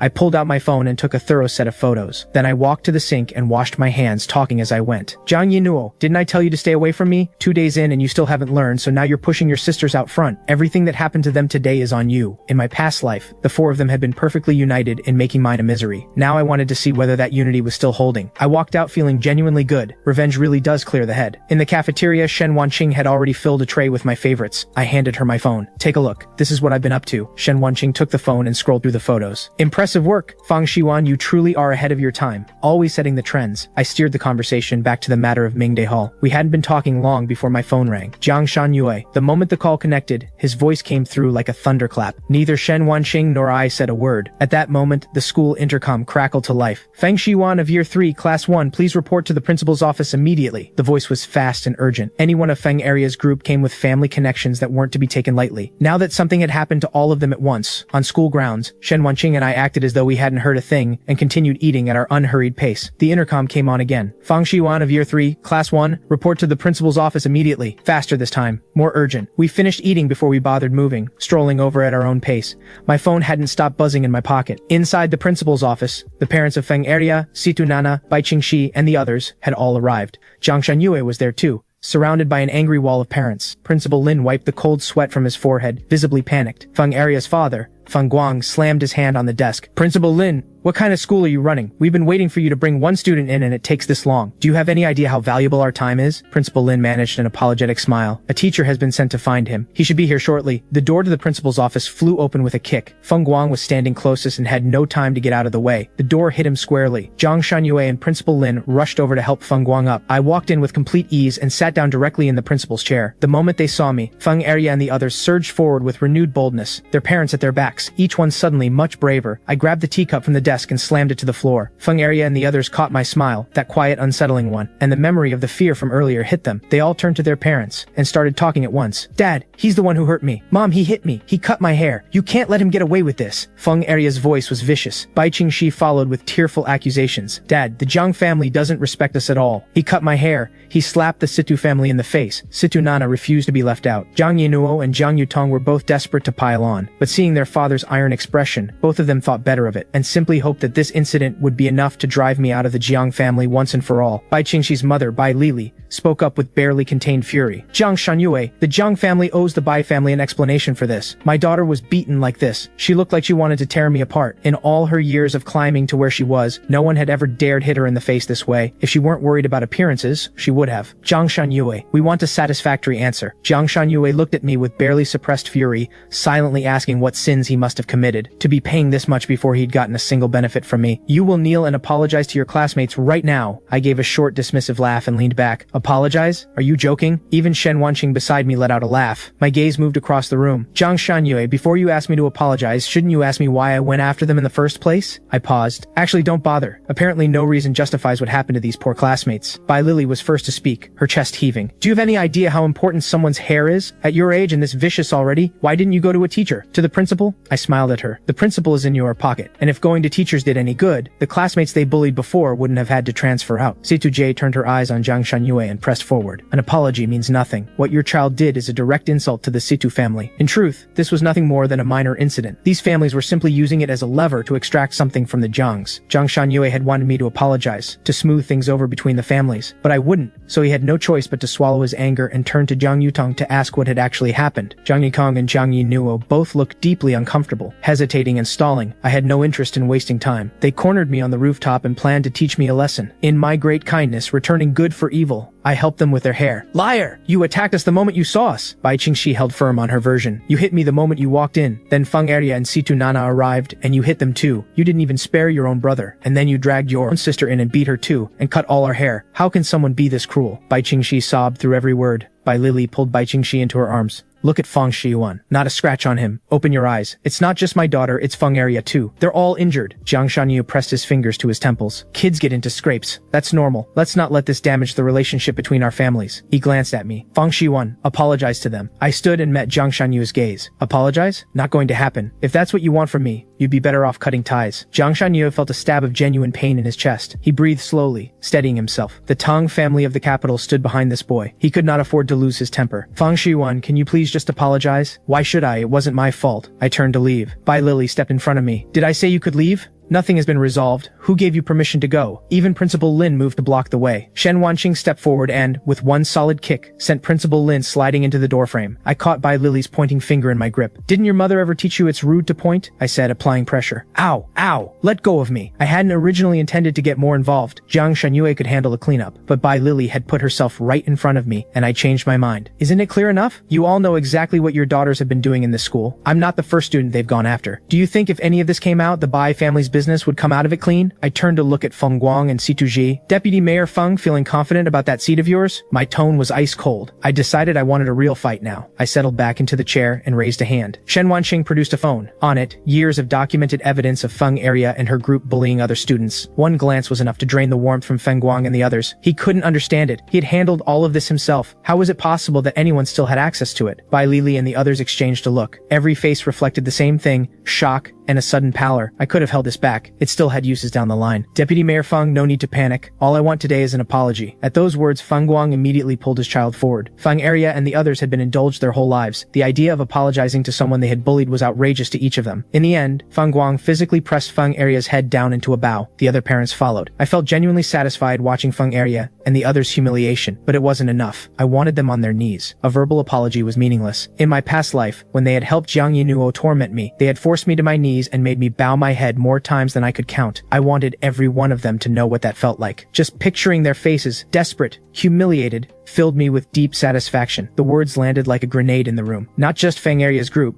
even Feng Guang and the other parents went still. Kneel and apologize. What an extraordinary humiliation. In your dreams, Feng area's eyes went red with fury. That's enough. Don't push this too far, Bai Lili said through her teeth. Too far? I held up Shen Wanqing's phone and gave it a light wave. What your daughters have done is far worse than this. You're welcome to refuse. Feel free to band together and see whether you can weather what comes next. Bai Lili and the others looked as though they'd swallowed something foul. They couldn't afford to gamble. Feng Guang and the others looked to Jiang Shanyue. Jiang Shanyue had no choice but to force himself to speak. Feng Shiyuan, do this for me. You came out of today in one piece. Shen Wanqing picked up the fruit knife from the principal's desk and spoke with perfect calm. If I stab you right now, not fatally, just enough to cripple you, and then offer you a breezy little apology, that's fine, right? After all, you didn't die. Jiang Shanyue didn't dare respond. The woman behind me had provoked them, one too many times, and Situ J had had enough. Young people should be careful about talking big. This is still City A. Mutually assured destruction helps no one on your side. Situ J, isn't it? I said easily. I hear your family's survival depends on Ming Dehal's medicine. Without waiting for a response, Shen Wanqing took out her phone, dialed Ming Dehal right there in front of her, and cut off the Situ family's and Feng family's supply. Situ J let out a dismissive scoff. You think Ming Dehal takes orders from people like you? Don't make me laugh. That's one of the biggest names in medicine. Beyond the hospitals, Mingde Hall itself is a massive resource hub with a phantom healer behind it. People with real power have gone to Mingde Hall on their knees for treatment. Some who tried to push their weight around from both sides of the law were gone by the next day. You can imagine what that place is capable of. But the moment Shen Wanqing ended the call, both Situ J's and Feng Guang's phones buzzed. A message from Mingde Hall, terminating their business relationship with both families. Mingde Hall actually listened to her? Feng Guang's eyes went wide. He couldn't get a word out. Bai Lili was shaken for a different reason. The Bai family had been trying to get in with Mingde Hall for years, with no success. Situ J's voice lost all its hardness. This is all a misunderstanding. We'll apologize. Shen Wanqing looked at them with flat, unhurried coldness. Kneel. Otherwise the Situ family and the Feng family cease to exist. She gave a small, deliberate cough and tilted her chin up slightly. When a child goes wrong, the parent bears the blame. We're not asking you to kneel. That's already generous. Bai Lili grabbed Bai Qingxi by the arm. Kneel. Apologize. Feng Guang and the others followed, ordering their children to do the same. Feng Area and the others were having none of it. Every one of them resisted fiercely. Bai Lili's patience snapped. She slapped Bai Qingxi across the face. Kneel. If you don't kneel today, get out of this family. I have no daughter like you. Offending Mingde Hall meant the Bai family's ambitions in the capital could collapse at any moment. Or worse, the Bai family itself could be destroyed. Bai Qingxi was shaken by her mother's expression. The humiliation was almost unbearable, but in the end she dropped to her knees with a thud and said each word slowly and clearly. I'm sorry. I was wrong. After that, Feng Area and the others, each having received their share of pressure, followed her down, grinding out their apologies through clenched teeth. Sorry. Feng Area raised her voice on the last word. Are you satisfied now? She began to rise. Who said you could get up? The moment those words left my mouth, Feng Guang shot forward and pressed Feng Area back down, glaring at her. We've all knelt. What more do you want? He demanded, looking at me. I rested my chin on one hand. Not everyone is here yet. Wait until everyone is present. Once all the apologies are done, you may stand. The ones who had come at me today weren't just this group. Feng Eria's 4 tag-alongs were still unaccounted for. I had no intention of letting them off. With no other option, Principal Lin had no choice but to call the 4 students over the intercom. The 4 guys heard the summons and assumed it was just to talk through what had happened. After all, in this school, Feng Eria's group were the big fish. The 4 of them had their story ready. Once they got inside, they were going to lay out every accusation against me in full. But the moment they walked into the principal's office and saw what was inside, they froze. The 4 of them rubbed their eyes in disbelief. Feng Eria and the others were actually on their knees in front of me? Had the world gone mad? How was this possible? Get in here. The 4 of them shuffled in trembling and lined up behind Feng Eria's group, barely managing to get the words out. Principal, I said it calmly. Kneel and apologize. The sooner this is done, the sooner we all get back to class. The 4 of them dropped obediently to their knees. They hated every second of it. But if Feng Eria's group had knelt, what choice did they have? We're sorry. Please forgive us. Good. Now let's talk about the consequences. Feng Eria raised her head and shot me a resentful look. I reached over and gave her cheek a light pat. What? Not happy about this? Did you think a simple apology was all it would take? Jiang Yanuo looked like he was in genuine pain. All he wanted was to leave, for this to be over. He truly had not expected me to have someone this powerful behind me. The jealousy was eating him alive. With Shen Wenqing in the picture, the chances of getting me out of the Jiang family had dropped to almost nothing. But if I stayed, his position would only get harder to hold. In the end, all 8 of them received a serious disciplinary mark on their records. I didn't push for expulsion.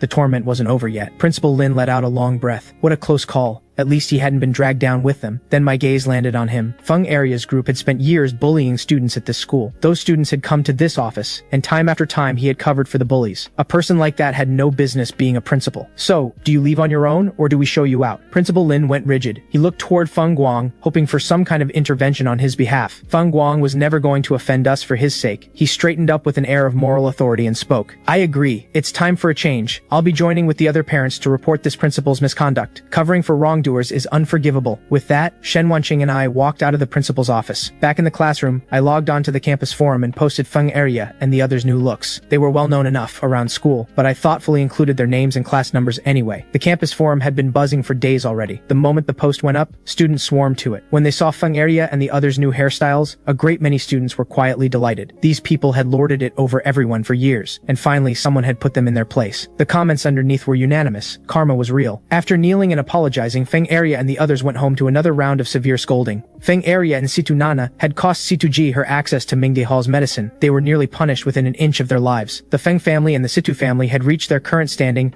largely because of the marriage alliance between them. If anything were to happen to Situ Ji, the bond holding the two families together would inevitably weaken. And then there was Bai Qingxi. The Bai family was in the middle of pushing into the capital, and they had now offended Mingde Hall. Even without Mingde Hall actively moving against them, that ambition was going to face enormous obstacles. Bai Qingxi's father heard what had happened and rushed home immediately. He beat her for it. Jiang Yutong was also summoned home. All the children were called back, except for Jiang Mengling, who was away filming. When Jiang Wanxia and the other sisters came home and saw what had been done to Jiang Yunuo's and Jiang Yutong's hair, every one of them erupted. Who did this? Jiang Yunuo didn't dare say a word. They all pointed the blame at me without a second thought. Who else could it have been? That jinx. Not a single peaceful day since he came back. Jiang Wenxia was first, then Jiang Xia. That ungrateful wretch. Shut your mouths, Jiang Shanyue snapped. His eyes locked on Jiang Yunuo. Jiang Yunuo, do you not last a single day without stirring things up? Have I not told you both to leave Fang Xiwan alone? Why won't either of you listen? Jiang Shanyue was shaking with anger. Every time they provoked me, every sign of my rejection of this family, it all fed his fury. He couldn't hold it in any longer. He strode up to Jiang Yunuo and struck him across the face. Once, twice. The rest of the Jiang family went still. None of them had expected that. Dad, how could you do that to Yunuo? Third sister spoke up. Close your mouth, Jiang Shanyue said. You don't know what happened, so don't stand there mouthing off. Jiang Shanyue, still burning with fury,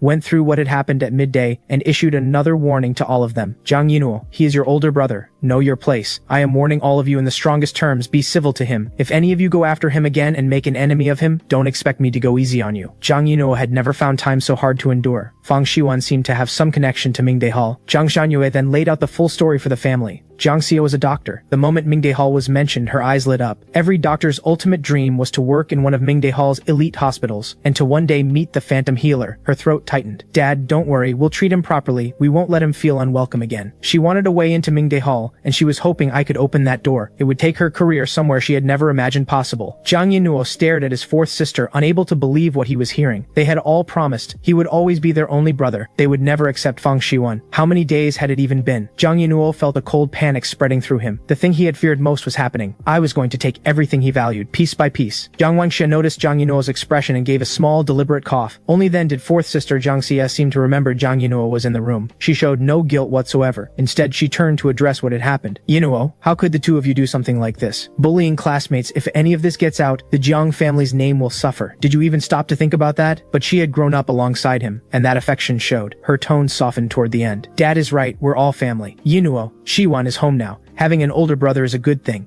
Jiang Yinuo recoiled inwardly. He didn't want a brother. What he wanted was to be the Jiang family's one and only son, the one and only eldest Jiang master. But he couldn't say that. He tugged the corners of his mouth into something resembling a smile and said quietly, "Yes." Jiang Xia chimed in agreeably. "Then it's settled. We follow Dad's lead. We're one family, and as his sisters, we'll treat Shiyuan well." Jiang Xia was the president of the Jiang family's company. Ming Dahal's influence didn't stop at medicine. It reached deep into the business world as well. If Ming Dahal's support could be secured, the Jiang family's struggling company could rise again, and breaking into the capital would no longer be just a dream. The blows kept landing. His fourth sister had just turned on him, and now even his second sister was speaking up for me. Jiang Yinuo's panic was real. Everything that belonged to him was slipping away piece by piece. Seeing two of his daughters show such sense, Jiang Shanyue felt some of his anger begin to ease. He glanced at Jiang Yinuo beside them and offered a few words of reassurance. "Yinuo, we have more than a decade between us. Don't read too much into this. You will always be our son." Jiang Yinuo nodded and said nothing. "As for the homecoming banquet, I intend to do it properly. A grand occasion.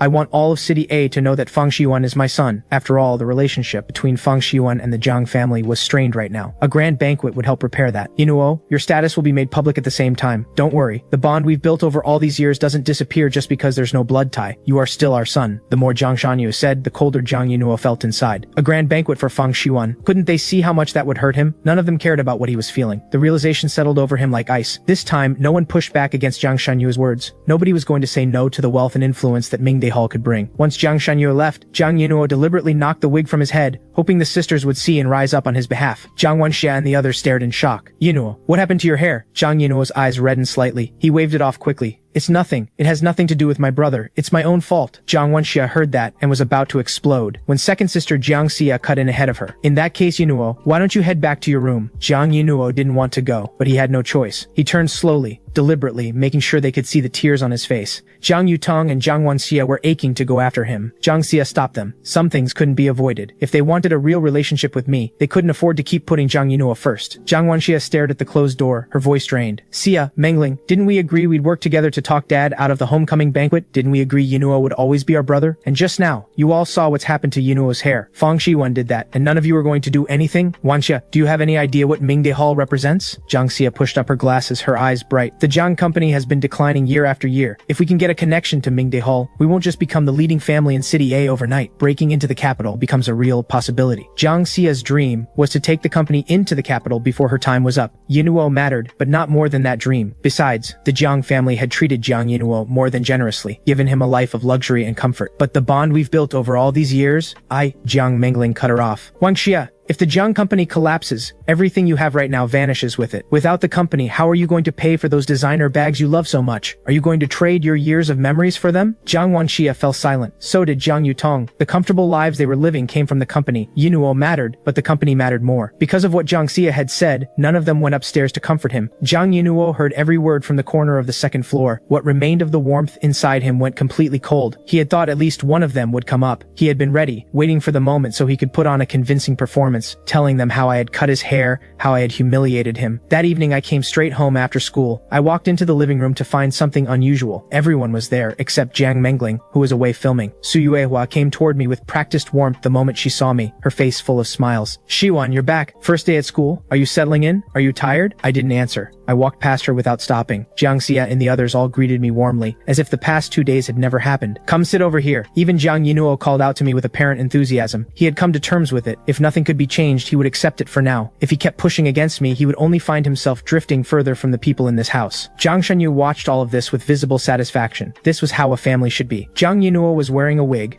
hiding the new style I had given him. A shame. I found a seat, and as I passed Zhang Yunhuo, I accidentally knocked the wig off his head onto the floor. Zhang Yunhuo let out a startled sound and scrambled frantically to pick it up. Oh, my mistake. I looked at him with complete innocence. In that moment, Zhang Yunhuo desperately wanted his sisters to say something. None of them did. He had no choice but to swallow the fury and force out something that barely passed for a smile. I murmured under my breath, "Bad luck coming off you. Better keep my distance." A murmur it may have been, but everyone in the room heard it clearly. Jiang Wenxia had the lowest tolerance for me. The provocation landed and she snapped immediately. "What is that supposed to mean?" Jiang Shanyue cut her off at once, the warning plain in his eyes. "Is that how you speak to your brother?" Jiang Wenxia loved Jiang Yunhuo above everything, even enough to disregard what Mingde Hall represented. Jiang Shanyu managed a conciliatory smile. "Shiwan, your eldest sister is just in a bad mood. Don't take it to heart." I gave a half smile. "Still carrying the sewage incident around, is she?" I spread my hands. "Didn't she file a report? How's that going?" Deep down she knows exactly how many enemies she's made, getting doused in sewage. Honestly, is anyone surprised? Jiang Wenxia's chest heaved with barely contained fury. The investigation had turned up nothing, and that was exactly why she was taking it all out on me. "Forget it. Nothing worth saying to any of you. Bad energy." I said it and stood, already moving for the door. "Shiwan, don't go. We need to talk about the homecoming banquet. There are some details that need your input," Jiang Shanyu said. The moment Shen Wanqing's connection to Mingde Hall came to light today, these people had suddenly rushed to discuss the homecoming banquet with me. Before, even when forced to agree, not one of them had lifted a finger to move it forward. "Talk? What's there to talk about?" "Fang Xiuan, don't push your luck," Jiang Wanxia shouted. Jiang Shanyue glared at her. "If you don't want to be here, get out, and apologize to Shiwan, now." He was genuinely furious. Jiang Wanxia had no choice but to apologize, humiliating as it was. Then she retreated to a corner and made herself as small as possible. She couldn't afford to antagonize me, so she said nothing. But I wasn't done with them. I kept dropping things in, one by one. "The homecoming banquet, once my brother's status is announced publicly, do you think he'll hate me for it?" Jiang Yunhuo produced a smile worse than crying. "Of course not. I'm glad you're back. You are mom and dad's biological son after all." "Jiang Wanxia, why aren't you smiling? Aren't you happy about the banquet? Or do you just not smile? You're overthinking it. Of course your sister is happy." Jiang Yunhuo, friendly reminder, stay away from me at the banquet. Standing next to me would lower the overall standard. When the conversation had run its course and my plate was empty, I turned and headed upstairs. Jiang Wanxia and the others stared at their untouched food, too furious to eat. I had controlled every moment of that dinner with mockery and barbs, and they hadn't managed to get in a single question about Mingde Hall. After some thought, Jiang Shanyue couldn't let it go. He came upstairs and knocked on my door. I was in the middle of a video call with Shen Wanqing. The interruption put me in a bad mood. I pulled the door open with an irritated expression. "What do you want?" "I want to establish a connection with Mingde Hall." I almost laughed. I gave him nothing. "Connect with Mingde Hall? The Jiang family? Worthy of that?" Jiang Shanyu hadn't expected me to be that blunt. He stood there, at a loss for what to say. I had no interest in prolonging it. I shut the door in his face. Jiang Shanyu's fury surged. He wanted to kick the door in, but the thought of my connection to Mingde Hall stopped him, and he swallowed it. Meanwhile, Jiang Yutong slipped quietly into Jiang Yunhuo's room. She found him sitting alone in front of the mirror, lost in his thoughts. Her heart ached for him. He startled at her entrance and quickly pulled his wig back on. "Yutong, what are you doing here?" Jiang Yutong crossed to him and gently wiped the tears from his face. "I'm sorry," she said softly. "I should have protected you better." The tears fell faster. He shook his head. "It's not your fault." Jiang Yutong gave a short, contemptuous sound. "He knows someone at Mingde Hall. He's not Mingde Hall. A nobody from the countryside. Does he really have the standing to get Mingde Hall to work with our family? Dad and the others just can't see straight right now. Desperate people grasp at anything. Yunhuo, you have my word. I will always be on your side. I'll make sure he can't last at that school." Jiang Yutong's hatred for me ran bone deep. Jiang Yunhuo pressed his lips together. "Yutong, about those posts on the campus forum today. Wanxia said they can't be deleted. As long as those 3 posts are up, people will never stop mocking us. First the sewage incident, now this." Just thinking about it made Jiang Yunhuo's jaw clench. Jiang Yutong's expression wasn't much better. The comments under the posts were getting worse by the hour. Jiang Yunhuo couldn't let them stay up any longer. He couldn't take the looks his classmates were giving him. "What if we get Dark Ace to delete them? It's just that 500 crypto is a lot." Her own photos were up there too. Under the weight of that reality, Jiang Yutong finally agreed. The posts had to go. Otherwise they'd never be free of them. Jiang Yunhuo pulled Feng Heir and the others into a group chat and raised the idea of getting the post deleted. At first the news that deletion was possible put Feng Heir's group in good spirits. Then they heard the price, and the enthusiasm drained out of all of them. Their families had money, yes, but they weren't given unlimited access to it. Just an allowance. It stung, but in the end, they came to an agreement. Jiang Yutong reached out on the deep web. I read the message from Jiang Yutong, thought it over, and decided to take the job. Money was money. But the previous price had been 500 crypto per post. 3 posts meant a different calculation entirely. I'd give them a discount. 200 million would do. I typed it out and sent it. Jiang Yunhuo nearly leapt out of his chair. They had already been scraping together for 100 million, and after today's disaster with the parents, none of them dared ask for more. Now, it was 200 million. Where were they supposed to get that? Jiang Yutong told the group. Dark Ace was the top operator on the deep web. His prices were never low.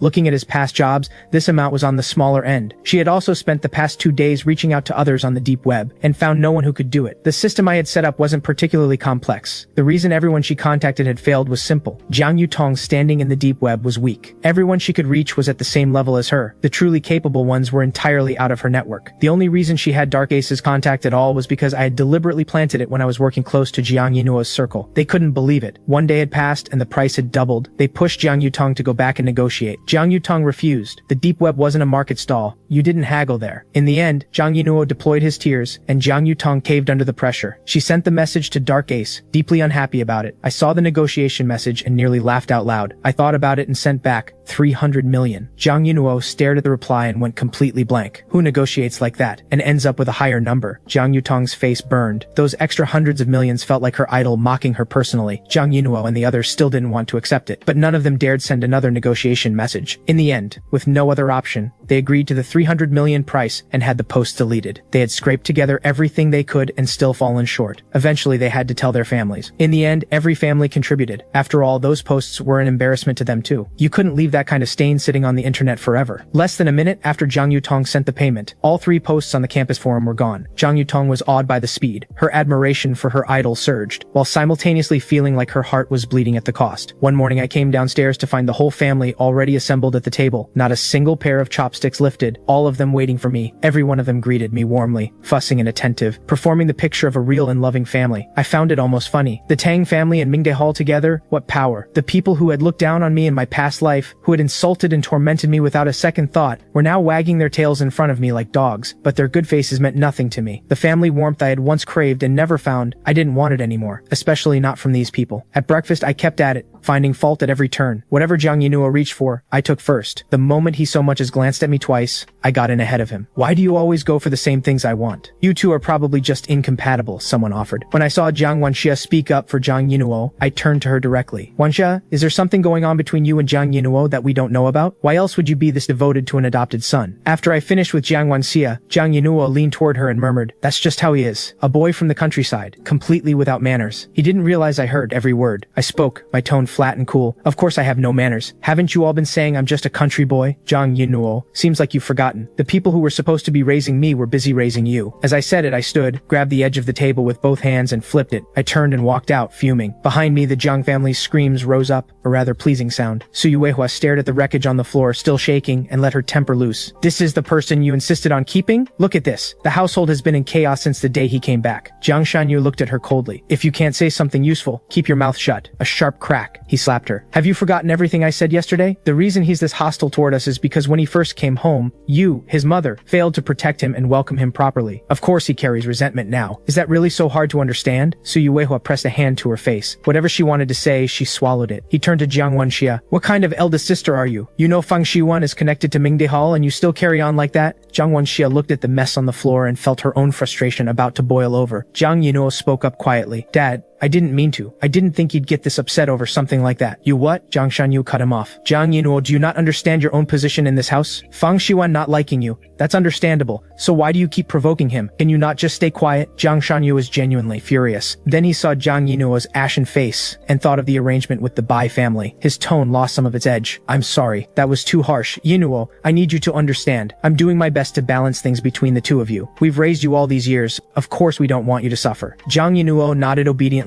and said nothing. Inside, he was laughing bitterly. Time slipped by. 2 months passed in what felt like an instant. Every day, I stirred up trouble in the Jiang household, keeping it in a constant state of chaos. Throughout that time, the 5 sisters Jiang Shanyue and Su Yuehua all took turns pressing me, demanding I connect them to Mingde Hall. Every attempt got deflected. They'd also tried going through Shen Wanqing. They got nowhere. The Jiang family's patience was wearing thin. Jiang Shanyue's manner toward me had cooled from what it had been. The only thing stopping him from going too far was the Tang family standing behind me. Jiang Wanxia slammed her hand on the desk. You handed in a blank paper? People like you are a waste of educational resources. Even a pig sitting this exam would outscore you. Why are you even taking the college entrance exams? Go back to the fields. She was furious enough to shake, but with Shen Wanqing and Mingde Hall to consider, she could only direct all of it at me. I hadn't expected Jiang Wanxia to finally snap after 2 months of holding herself in, and to do it here in school. Jiang Yinuo couldn't hold back either. He let out a snide remark. Teacher, you know how it is. Fang Shiwan grew up in the countryside. He's never had access to this level of education. Handing in a blank paper is hardly surprising. Exactly, Teacher Jiang. A poor kid from nowhere, and you're expecting him to understand questions this advanced? He only got in because his family bought his way in. It's pathetic. Having someone like that in our class drags everyone else down. Bai Qingxi seized the opening and piled on. She hadn't forgotten what happened that day. None of them had. Once someone had started, Situ Nana and Feng Eria couldn't hold back either. They all joined in. Zhang Wenxia made no move to stop them. She was watching me, waiting. She had expected me to lose my temper. Instead, I sat completely calm, not a word of theirs landing on me. The absence of a reaction only made her angrier. Have you no shame at all? Can you not take your studies seriously? Teacher, I cut across her. I handed in a blank paper because the exam was too easy. I don't pay attention in your class because your teaching isn't worth paying attention to. And everything you teach, I already know. There is nothing about you worth learning from. The classroom went silent. No one had expected me to say something like that. Shen Wanqing let out a burst of laughter. Shiwan, leave the woman a little dignity. Teacher Jiang may be a bit slow and a bit dim, but she's not entirely without merit. We should be considerate of people with limitations. Jiang Wenxia's face went dark as a storm. My teaching isn't worth your time? You already know everything I could teach you? The arrogance! Then sit down and do this practice exam right now. Let me see whether you're a genius or just all talk. I leaned back in my chair, unhurried. It's just a test. I'm not scared of it. I just find it dull. What an opportunity, Zhang Yinuo said immediately. If it's so dull, why not make it interesting? How about a wager? I had been here 2 months. In every class, he had never once seen me pay attention, and I had handed in blank papers every single time, except for that one problem on the first day. He had become more and more certain I had just gotten lucky, that I must have encountered that problem before. 2 months of suppression. Jiang Yinuo desperately needed an outlet. If this could be the moment, it humiliated me. All the better. A wager? I straightened up, suddenly interested. Now that's interesting. What did you have in mind? Or, more importantly, what do all of you have in mind? Where's the fun in just the two of us? Let everyone in. Jiang Yinuo looked at me with complete confidence. If you outscore me on this paper, I'll clean the toilets for a month. If you don't, you clean them for a month. You can be the chief toilet officer. How's that? I wrinkled my nose. That wager was beneath me. Even winning it wouldn't do much. Seeing my silence, Jiang Yinuo pushed further. Are you scared? Didn't you just say you already know everything the teacher can teach? If that's true, what's wrong with the wager? Zhang Wenxia knew Jiang Yinuo had done exceptionally well on this paper. She was quick to jump in. Then name your terms. We'll match whatever you want. I let a smile tug at the corner of my mouth. The days had been dull, and here they were, lining up to entertain me. I thought for a moment. I prefer something tangible. I'd guess you all have property in your names? Jiang Yinuo went rigid. He hadn't expected me to go this big. Property. That was his last line of security. If the day ever came that he was pushed out of the Zhang family, his property was all he would have left. Zhang Yinuo hesitated. Fine, we'll wager, but you only have 2 properties in your name. What are you putting up against all of us? Zhang Wenxia gave Zhang Yinuo a subtle look. Patience. She was the one who had marked Zhang Yinuo's paper. He had performed exceptionally this time, except for the final question, which was slightly beyond the syllabus and cost him 10 points. Every other question Zhang Yinuo had only dropped 2 points from, giving him 98 out of the non-final question marks. And the final question, no student in the entire school had managed to solve it. She didn't believe a word I had said about already knowing everything she taught. With Zhang Wenxia's reassurance behind him, Zhang Yinuo's confidence was complete. Fine, let's wager. Who's afraid of who? Bai Qingxi chimed in. I'll wager against you too, Fang Xiwan. Your 2 properties won't cover all of us. What happens if you lose? Seeing the others join in, Feng Eria, Situ Nana, and Jiang Yutong couldn't be left out. They all put themselves forward too. They pinned their mocking stares on me, looking to put me in an impossible position. After all, they were sure I didn't have enough to cover everyone. Bai Qingxi pressed. Well, your stake isn't enough. What now? Maybe ask the class if anyone wants to back you up? She looked around the room. The class was silent. No one moved to stand with me. She was drawing breath to say something more cutting when Shen Wanqing spoke. I'll back him. If he loses, all compensation comes from me. On what basis? 5 people's wagers. What do you have that covers that? Mingda Hall? Good enough? Shen Wanqing gave a dismissive laugh. If you win, the Situ family's medicine supply from Mingda Hall continues. How's that? The moment Mingda Hall came up, the room went quiet. They had all heard enough about those 3 words from their families to know exactly what it meant. Hearing Shen Wanqing mention it again, remembering how seriously their families took Mingde Hall, they changed their tune immediately. Deal. As long as you introduce us to someone from Mingde Hall. Shen Wanqing didn't refuse. Agreed. I promise. Besides, Fang Xiyuan won't lose. Hearing Shen Wanqing agree, Zhang Yinuo and the others could barely contain their excitement. They wanted to tell their families right then and there. Zhang Wenxia pulled out my blank paper and held it up. Come up. Take your paper. Start now. I didn't move yet. First, I made sure the property details had been specified. Location, floor, unit type, price. I never put myself at a disadvantage. Before touching the paper,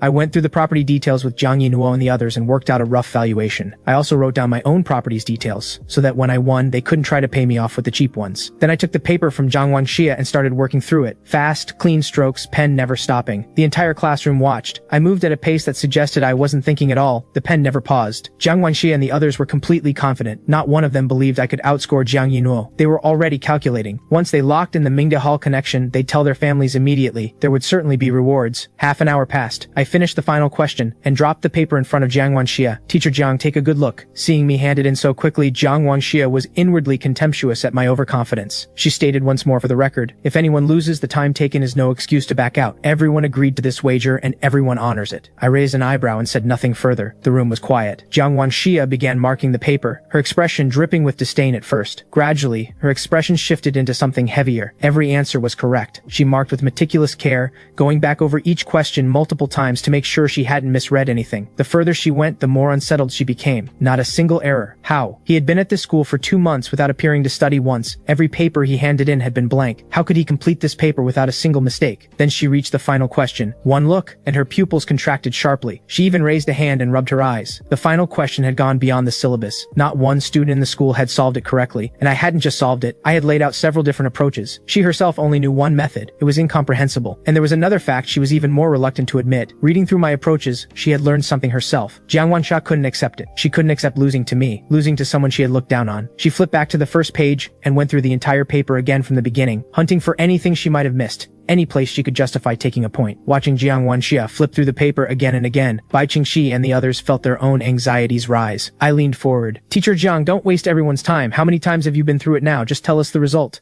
Every student in the class had their eyes on Jiang Wanxia. Though she neither wanted to admit it nor believe it, she had no choice but to say it. Fang Xiwan. Full marks. Those words detonated across the classroom. Full marks. How was that possible? They had thought I might win, but full marks? Jiang Yinuo and the others looked ready to collapse. The pain of it physical. 2 properties. They had already bled a fortune on those posts being deleted, and now 2 more properties on top of that. The thought made their hearts seize. I held up the sheet of paper with the property details written on it. My thanks for the kind concession. I turned to Shen Wanqing. Just want some easy money? Dinner tonight? We celebrate. Seeing my good mood, Shen Wanqing's own mood lifted. The word we landed warmly, and a trace of sweetness rose inside her. She smiled. Then I'll book the table. Impossible, Bai Qingxi shrieked. She had been counting on this to get her foot in the door with Mingde Hall. How could he have won? The thought of her 2 properties sent another spike of pain through her chest. She strode up to the front and snatched the paper from the desk, looking it over again and again. Jiang Wanxia had already marked it. At a glance, tick after tick in red, the score at the top blazing out at her. Bai Qingxi, I said without mercy, do you actually have the brain to understand what you're reading? Bai Qingxi flushed with fury. Your mouth is absolutely vicious. I met her eyes, my expression measured. Did I say anything wrong? Someone with underdeveloped cognition looking at a physics paper. How much of it do you actually understand? Watch your tone and your choice of words. Jiang Wanxia stepped in, unable to stand the relentless pressure I was applying. Teacher Jiang, the words may be harsh, but they're accurate. I'd say my tone is actually quite restrained. Jiang Wanxia's face went iron gray. She slammed the desk. Shouldn't you show a little humility? Is this any way to speak to a classmate? Have all those years of schooling taught you nothing at all? I stood and matched her, brought my hand down on the desk harder than she had, not leaving her a shred of face. When I was being humble, you called me a pig. Is this how you teach? Is this what educating people looks like? I'd say your years of studying did a lot less for you than you think. You and Bai Qingxi are alike. One approach to the final question and not a single one more. What would you call that if not a failure of thinking? Jiang Wanxi recovered quickly, raising her voice. Who said I only know one approach? Everything you wrote on that paper I know. You simply wrote it down before I had the chance. I was planning to walk through all of it when I explained the question to the class. She had been quietly studying the approaches I'd written, and had mostly committed them to memory, and who could prove she hadn't known them before? Her shamelessness didn't surprise me in the slightest. I responded immediately. Oh, Teacher Jiang, how impressive of you. In that case, this question has 2 additional methods that I didn't write down. There wasn't enough space on the paper. I'd be grateful if Teacher Jiang could walk us through them. I'd love to compare notes. Jiang Wanxia's expression tightened. Looking at the satisfaction in my eyes, she knew immediately I was baiting her. She turned her mind to the question urgently, searching for any other approach, and found nothing but blank. The silence stretched. Surely not, Teacher Jiang. You don't actually not know? If you don't, you're welcome to humbly ask me. I won't laugh. Jiang Wanxia's grip on the paper tightened until her knuckles showed. She wanted nothing more than to silence me. After a moment, Jiang Wanxia smoothed her expression and spoke plainly. I'll be honest. I don't know the other methods for the final question. Since student Fang knows them, I'd like to invite him to the front to explain the question to the class. The other students can learn, and so can I. What she didn't know, she couldn't hide. Better to admit it openly. And she intended to find out whether I had genuinely held something back, or had simply set a trap. I went up without a word. Our eyes met, mine full of amusement. I began writing on the board in swift, confident strokes. The entire class fixed their attention on what I was doing. When I had written out the remaining 2 methods, I flicked the chalk with precision directly into the chalk box. "Teacher Jiang, take a look. Anything wrong with these?" Jiang Wenxia's face cycled through shades of pale and flushed. Finally, she pulled her lips into something. "Student Fang is remarkably capable. The student surpasses the teacher. Having someone this talented in my class, I'm proud." I glanced at her. Something was off. I had the distinct feeling she was holding something back. Sure enough, she looked at me with a bright smile. "Since Student Fang is this capable, how about the teacher sets a few problems to test you further? What do you think? I'd like to see whether this is consistent ability, or whether there was some other reason. After all, this paper was distributed in advance. You already knew the questions." Bai Qingxi was immediately on it. "The paper was given out beforehand. If you copy down the questions in advance and arrange something, getting full marks or solving the final question wouldn't be difficult at all. For fairness, I think Teacher Jiang makes complete sense. Let Teacher Jiang verify your ability properly, then we'll accept the result without question. If you're as capable as you claim, a test shouldn't bother you." Jiang Wanxia said it with open satisfaction. She had read my background. She could not bring herself to believe in my ability. She was certain I had cheated in advance, that today had been planned from the start. A flicker of hope rose in Feng Area and the others. Maybe they still had a chance with Mingde Hall. They all assumed, instinctively, that I had cheated. I didn't refuse. "Fine, no problem. Please go ahead, Teacher Jiang." Jiang Wanxia was delighted. She turned to the blackboard and wrote out a problem without hesitation. Shen Wanqing and I looked at the familiar problem on the board. Both of us were quietly amused. They had underestimated just how shameless Jiang Wanxia could be. They had known she would make things difficult, would push beyond the syllabus, but they hadn't expected her to go this far. The problem she had written on the board was one posed by the renowned physics figure known as Zero. Zero ran an account on social media, regularly posting fascinating problems for people to work through and discuss together. And this particular problem was one Zero had posted not long ago, one that Jiang Wanxia herself had not been able to solve. Well played, Jiang Wanxia. She was using my own problem to test me. Jiang Wanxia caught my expression and looked away, a flicker of guilt crossing her face. Desperate to make me lose, she had gone straight to her idol Zero's problem bank. She simply couldn't believe I would be able to solve it. Then again, who besides a devoted physics enthusiast would follow that kind of account on social media? Jiang Wanxia settled herself, gave a small cough and spoke. "This problem does have some difficulty, but if you can solve it, we'll accept that your ability is real, and that you didn't cheat earlier. Only then will your win mean anything." The class stared at the problem completely lost. Forget solving it. Most of them barely understood what was being asked. I took my time. Solving it isn't the hard part. After what just happened, I have my doubts about Teacher Jiang's ability. How about this? Teacher Jiang and I both write our solutions on the board at the same time. I'd like to assess whether her position actually matches her ability. Let everyone judge for themselves. Jiang Wanxia watched me with wariness, sure that I was up to something. Did Fang Shiyuan know she couldn't solve it? She was already thinking through how to turn down my proposal. Otherwise, she'd have no control over what came next. At that moment, Jiang Yinhuo spoke up first. "Teacher Jiang, just compete with him. Show him there's always someone better out there. Agree to his terms. Let him lose in a way he can't argue with."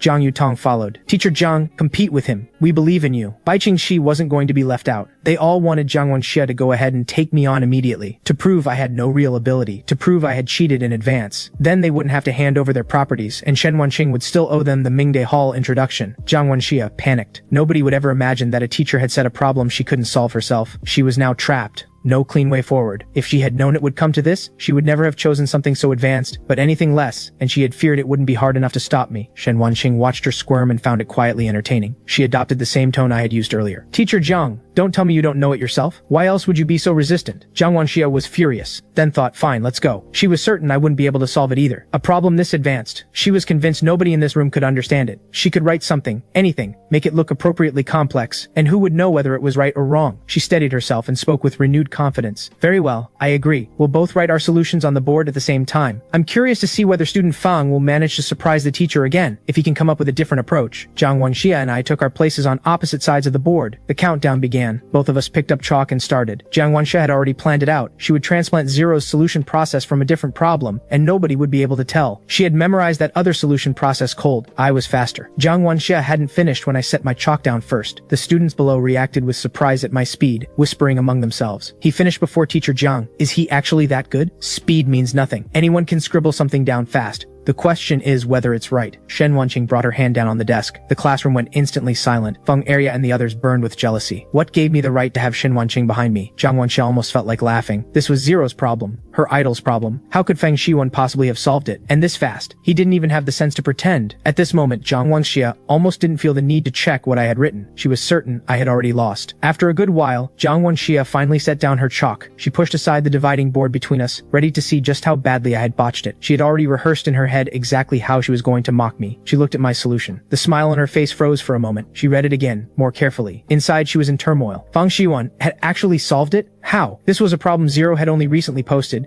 and nobody had solved it yet. It was supposed to be impossible. But everything on the board in front of her was telling her I was right. She even found herself thinking involuntarily, so that's how you do it. Why hadn't she seen that? There was excitement in her, and bewilderment, and a tangle of things she couldn't sort out. But none of it showed on her face. She could not lose. Losing to someone she had looked down on, that would be a stain on her she could never erase. Seeing her silence, I spoke first. Teacher Zhang, shall we now verify each other's solutions? Zhang Wenxia steadied herself. Is that necessary? What you've written is full of errors. Shamelessness was Zhang Wenxia's natural state. She picked up the chalk, walked to my side of the board, drew a large cross over my work, and began her corrections. Can you not use your brain? You can't even handle something this straightforward. She threw in accusations about my character and my integrity as well. I was so incredulous I almost laughed. Zhang Wenxia's ability to say things she knew were untrue with a straight face was genuinely impressive. She and Zhang Yinuo really were cut from the same cloth. The problem was too advanced for most students to follow. Seeing teacher Zhang condemn my work so confidently, the class accepted it as correct and turned on me. I actually thought he was brilliant. Turns out he cheated, disgusting, stupid, and dishonest, and he was trying to win properties from Bai Qingxi and the others. If teacher Zhang hadn't said anything, I would have believed the hype. Shen Wanqing stood up. Her voice carried across the room, and every student turned to look. Feng Arya and the others felt a spark of excitement. They thought Shen Wanqing had finally seen through me. It put them in a very good mood. Zhang Yinuo was even more energized.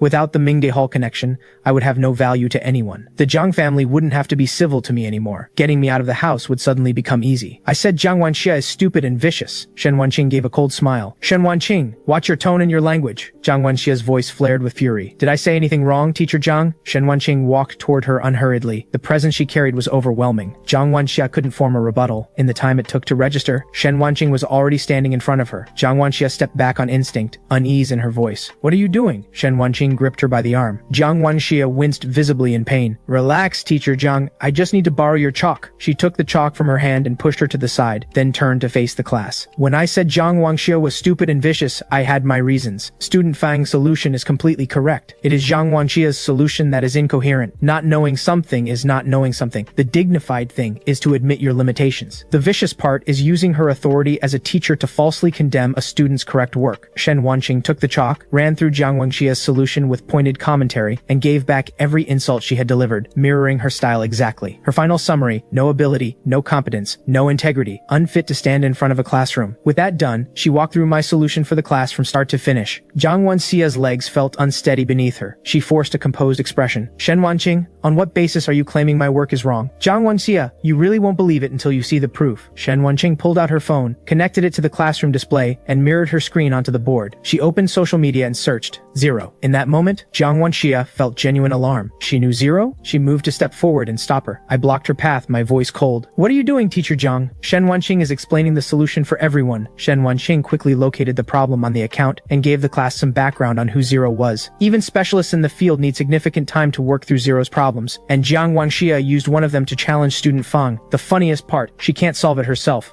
Shen Wanqing scrolled to Zero's previous post, a different problem entirely. In the comments, someone had posted a solution. She opened it. It was word for word what Zhang Wenxia had written on the board, banking on the students not being able to tell the difference. She had copied a solution from a completely different problem and passed it off as her own. She used it to fake a solution to today's problem, and then had the audacity to stand there and condemn student Fang's correct work, and insisted with great conviction that she was right. The classroom went completely silent. Shen Wanqing's gaze settled on Zhang Wenxia. Zhang Wenxia, did I say anything wrong? Tell me, what gives you the right to stand in front of a classroom? She said it plainly, and the class erupted. Now that they understood what had happened, every pair of eyes looking at Zhang Wenxia had changed. They had assumed teachers were capable, beyond question. They hadn't expected to see one exposed as less capable than her own student. Zhang Wenxia's face went crimson. Those stares from her students landed like slaps across her face. If there had been a hole in the floor in front of her, she would have crawled into it without hesitation. But I wasn't done. Zhang Wenxia, shouldn't you apologize to your students? Does a teacher really need a student to teach her that? The humiliation was total. Her eyes were poison. I stepped forward and took hold of her. She struggled to pull away and couldn't move. Apologize to the class. Friendly reminder, if you don't, Zhang Wenxia, don't expect to be getting up. I'm sorry, I cupped my ear. Can't hear you, too quiet. Jiang Wanxia raised her voice through gritted teeth. I'm sorry, it was my fault. I shrugged, my gaze unmoved. Don't forget about the properties. Given your character, I'm reminding you in advance, don't think about going back on it. With that, I released her and returned to my seat. I retrieved the micro camera I had hidden in the stack of books on my desk, edited the footage together, cut it into a video of the competition and everything that followed, and posted it. Jiang Wanxia was the first person I intended to destroy. First her reputation, then everything else. The moment the video went up, Shen Wanqing got people moving and pushed it onto the trending list. Jiang Wanxia was hit with a wave of public outrage across the entire internet. Someone like this has no business being a teacher. Get her out of the school. Get her out of education entirely. Driven by the public reaction, comments flooded the school's official account and the local education bureau's account. Message after message condemned Jiang Wanxia. A teacher like this has no right to educate anyone. Get her out. It didn't stop there. Jiang Wanxia's personal information was dug up. People found out she was the eldest daughter of the Jiang family, and the company took the hit. Some users were already calling for a boycott of Jiang family businesses.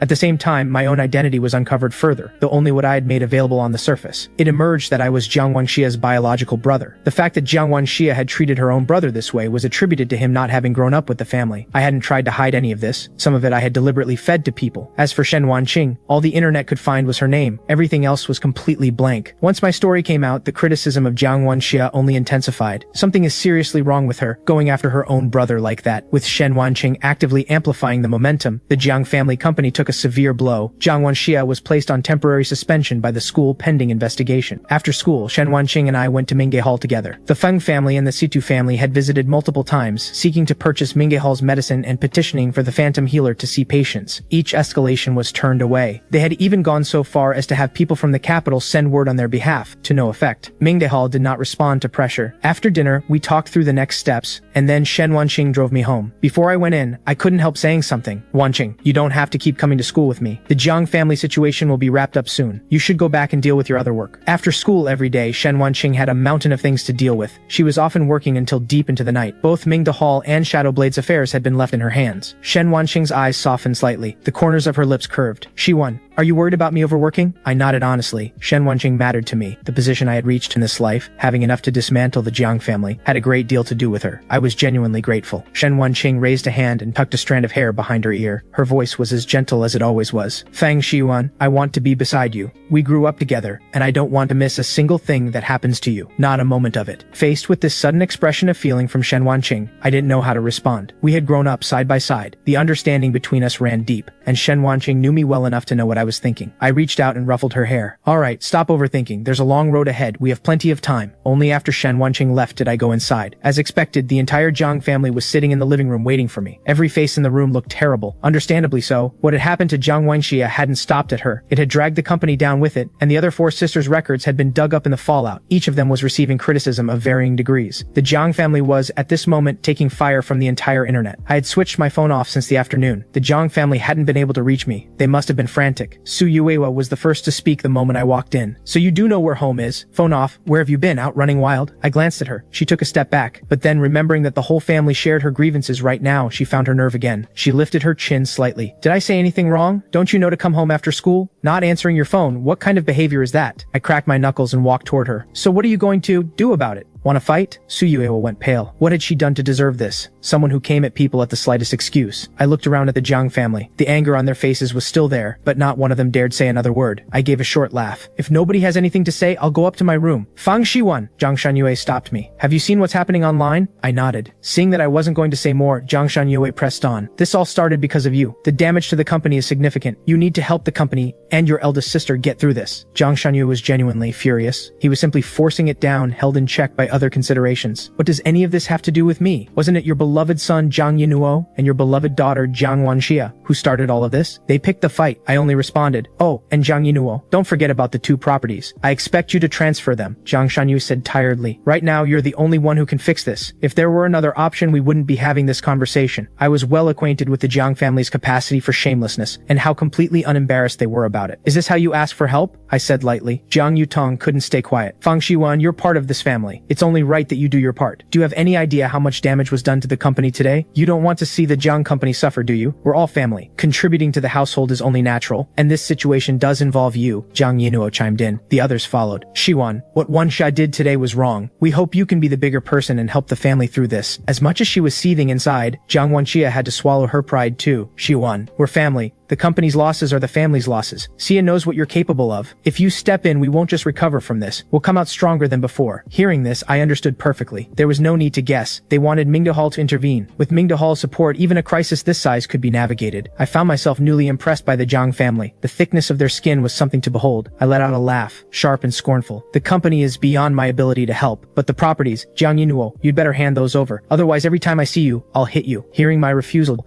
Jiang Shanyue's temper broke. Fang Xiuan, you won't even help with something this small? The usual civility was gone from his voice. Nearly 2 months of trying to get close to me and getting no nearer to Mingdahal.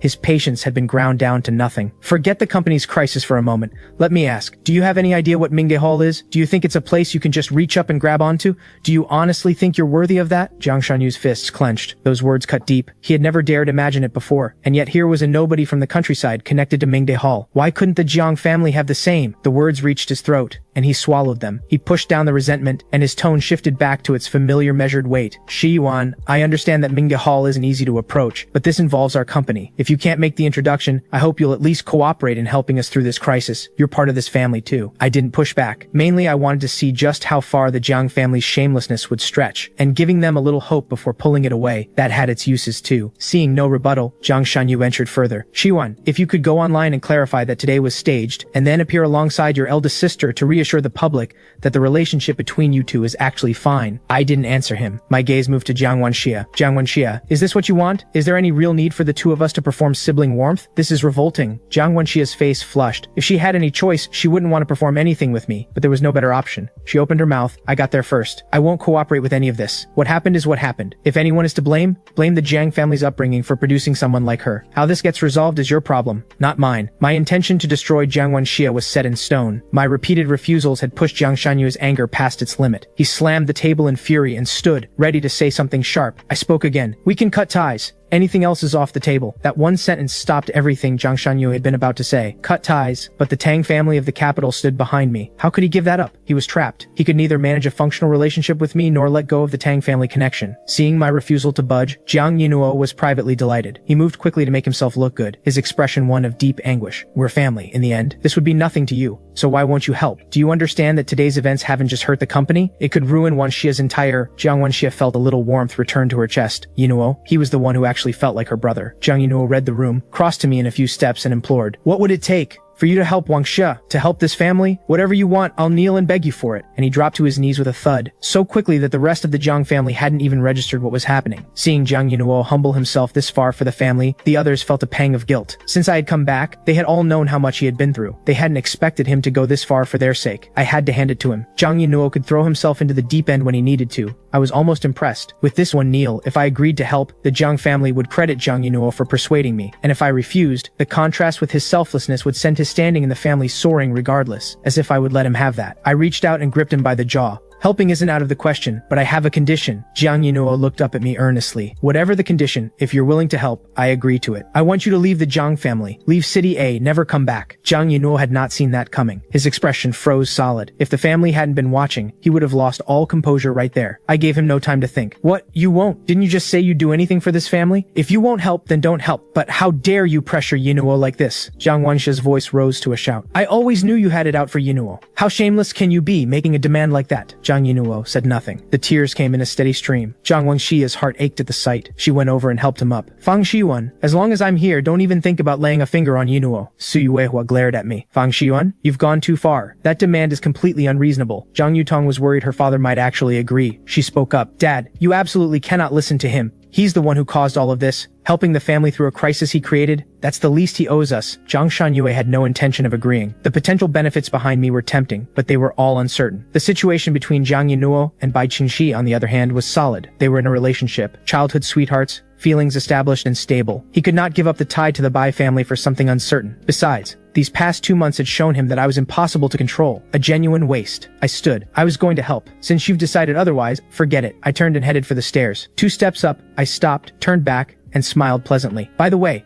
Hasn't anyone actually looked carefully at the video? The angle is quite obvious. You can't tell whose position it was shot from? How disappointing. Since they haven't figured it out, I suppose I'll have to tell you myself. Jiang Wenxia and the others immediately pulled out their phones and opened the video. They had been so preoccupied with getting me to help with the PR that they had overlooked this entirely. Jiang Wenxia, Zhang Yinuo, and Zhang Yuteng identified the camera position in an instant. All three of them stared in disbelief. Jiang Wenxia looked at me, shock written across her face. Fang Xiwan, stop right there. Why did you do this to me? She rushed up the stairs and blocked my path, her face contorted with fury. You animal, you set me up! Her voice had gone several notches louder. I backhanded her across the face. A foul mouth deserved exactly that. Jiang Wenxia, if you didn't have real problems, there would have been nothing for me to catch you on. Someone like you has no business teaching students. What I did was a service, and separate matter entirely. Don't forget to transfer the properties into my name. Jiang Wenxia's face was a picture of misery. Her reputation destroyed, 2 properties lost. How could she accept this? Her fury broke into bitter laughter. You still want the properties? Dream on. Zhang Yinuo's anxiety eased. If Jiang Wenxia wasn't giving hers, he wasn't giving his either. That was exactly the answer I had been waiting for. I snapped my hand up and closed it around her throat, lifting her off the ground with no effort at all. Jiang Wenxia hadn't expected me to move so decisively. Shock and fury collided across her face as she thrashed with every limb and couldn't move an inch. Fear flashed through her eyes. Fang Xiwan, let go. Su Yuehua rushed forward first. Then she met my gaze, and her feet stopped dead. At the same moment, Jiang Shanyue's phone rang. His expression went from initial surprise to something approaching fear. He ended the call, his feelings a complicated tangle. It had been Ming Dehal. Ming Dehal had called with a warning directed at Jiang Wenxia. If I was made unhappy, the Jiang family would cease to exist. He had not a single doubt about Ming Dehal's ability to follow through. He simply couldn't believe Ming Dehal would go this far. For my sake, he let out a long breath, swallowing the pain it cost him. Shiyuan, the properties. I'll have your sister and the others transfer them to your name. A bet is a bet. I dropped Jiang Wenxia to the floor, dusted off my hands, and went back to my room. Jiang Xia couldn't find words for what she was feeling. The scale of what stood behind me, and she had no way to reach it. The frustration was physical. She had wanted to build a real relationship with me, and instead things had only gotten worse. The anger had nowhere to go. Looking at Jiang Wenxia crumpled on the floor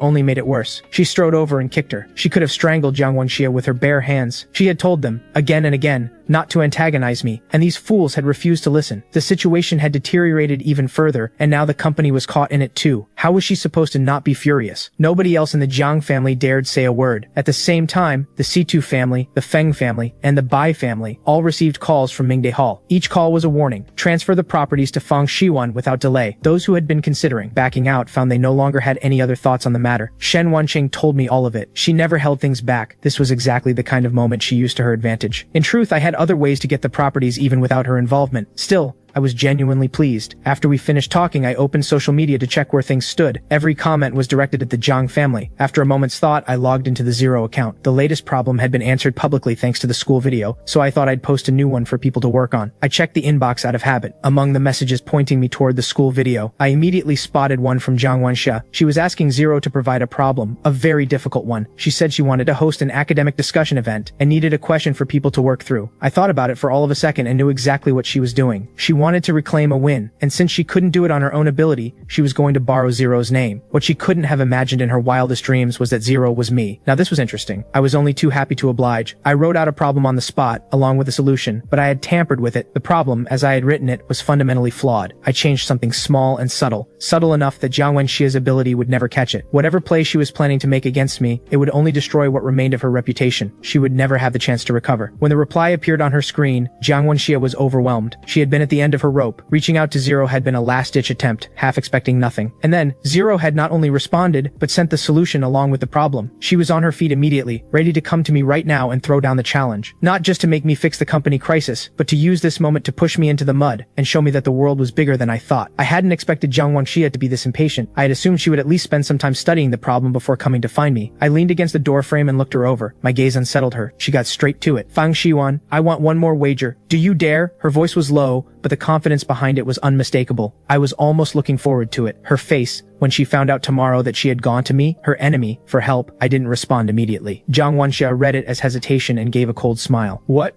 Are you scared? If you're ready to admit defeat? I scoffed. Competing against someone like you, I'm only worried it'll lower my reputation to be associated with it. The words were too cutting. Jiang Wenxia had never felt humiliation like this in her entire life. She couldn't fight me, so she swallowed her fury and held her temper in check. Fang Xiwan, if I lose, I will leave the school permanently. I will never teach again for the rest of my life. Jiang Wenxia, after what happened today, do you really think you have a future as a teacher anyway? I found it genuinely funny. Jiang Wenxia, you really have no sense of where you stand. Jiang Wenxia clenched her fists, drew a few steadying breaths, and spoke. Fang Xiuan, if I lose, I will publicly post under my real name admitting I'm worthless. And if you lose, you do the same, and you help the Jiang family through this crisis. Do you dare? My interest was piqued. Jiang Wenxia was my first target to begin with. If she wanted to dig her own grave, why would I stop her? Fine. Tomorrow afternoon, I'll be waiting at school, whatever terms you want. Tomorrow morning. Jiang Wenxia couldn't wait. She wanted to watch me fall apart as soon as possible. I gave her a flat look. Tomorrow morning, you and Zhang Yinuo and the others are going to transfer the properties to me first. Before this new wager starts, you honor the last one. Afraid I'd back out, Jiang Wenxia ultimately agreed. Back in her room, she began planning how to take me down tomorrow. After some thought, she decided to find people of standing to witness the competition. She thought of the highly respected physicist Wei Zhiyuan. With his presence as witness, the outcome would carry real weight. The thought had barely formed before she had her phone out and was opening Wei Zhiyuan's messaging app. After a brief exchange of pleasantries, she sent him Zero's problem with a message. Professor Wei, I would be honored to invite you to our school tomorrow to witness a gifted student, Fang Xiuan, solve a problem. Jiang Wenxia was certain. Zero's problems were famously difficult. What serious academic could resist a good hard problem?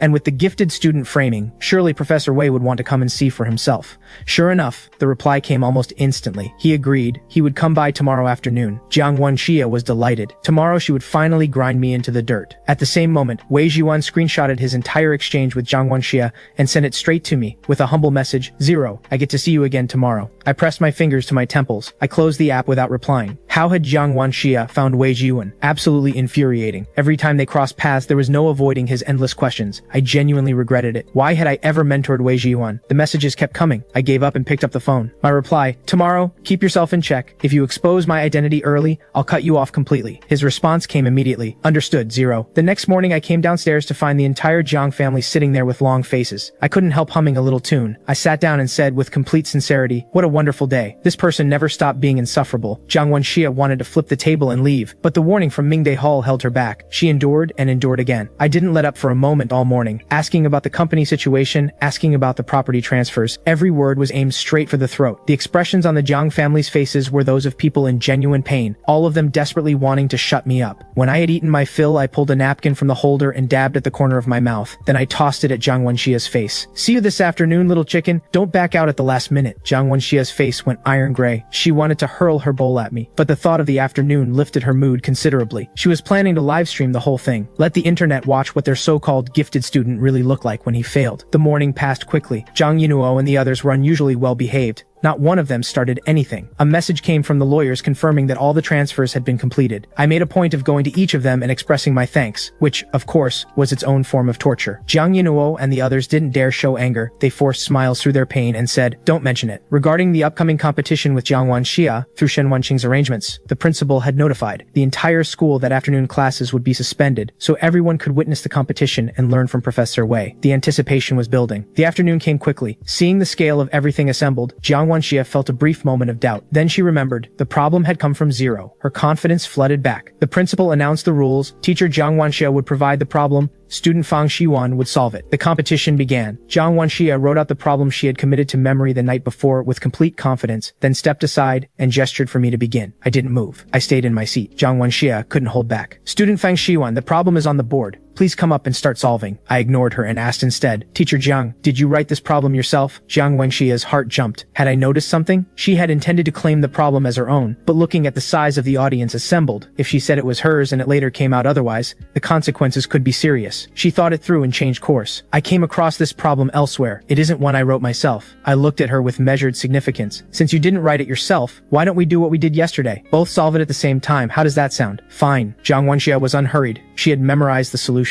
I got up then and walked to the board. We stood side by side. Before we began, I turned to her one more time. Teacher Jiang, would you like to check that the problem is complete? Since it isn't your own, I'm just concerned you may have copied it incorrectly. Impossible. I didn't copy anything wrong. She dismissed it immediately. She knew this problem backwards and forwards. In that case, let's begin. The principal positioned the movable divider between us, blocking our views of each other's boards. The moment the competition started, Jiang Wenxia began writing her solution without hesitation. On my side, I held the chalk and did nothing, performing the picture of someone deep in thought. Jiang Yutong and the others watching this felt a surge of excitement they couldn't contain. If Jiang Wenxia won, it wouldn't just strip me of the gifted student label, it would cut me down. and force me to help the company out of its crisis. The fallout from yesterday had hit the company hard. The PR response they had put out was barely making a dent. Zhang Yinuo felt something closer to complicated than hopeful. If I lost, then Zhang Wangxia and I would be locked in permanent war, the company crisis would remain unresolved, and I would be the Zhang family's villain forever, someone the whole household could despise. Who could have imagined that this time I would be this helpless? The students in the audience were murmuring among themselves. Teacher Zhang is almost done and Fang Shiyuan hasn't even started. Is the gifted student thing all just talk? The teachers from the school, by contrast, sat quietly without comment, each of them working through the problem in their heads. In truth, none of them could solve it either. So they didn't think much of Jiang Wenxia winning it would mean anything worth celebrating. Jiang Wenxia set down her chalk. A teacher came forward and removed the divider between us. Seeing that my board was completely blank, Jiang Wenxia almost couldn't hold back her laughter. Zero's problems lived up to their reputation. She had expected exactly this. She took a breath and pushed down her excitement, then addressed me in a deliberately patient tone. Student Fang Shiyuan, if you don't know, just put the chalk down. No need to push yourself, you're a student. Losing isn't the end of the world. The teacher will walk you through it afterward. I listened, and then set the chalk down, calmly, deliberately. Teacher Jiang, writing something down doesn't mean it's correct, and not writing anything down doesn't mean I've lost.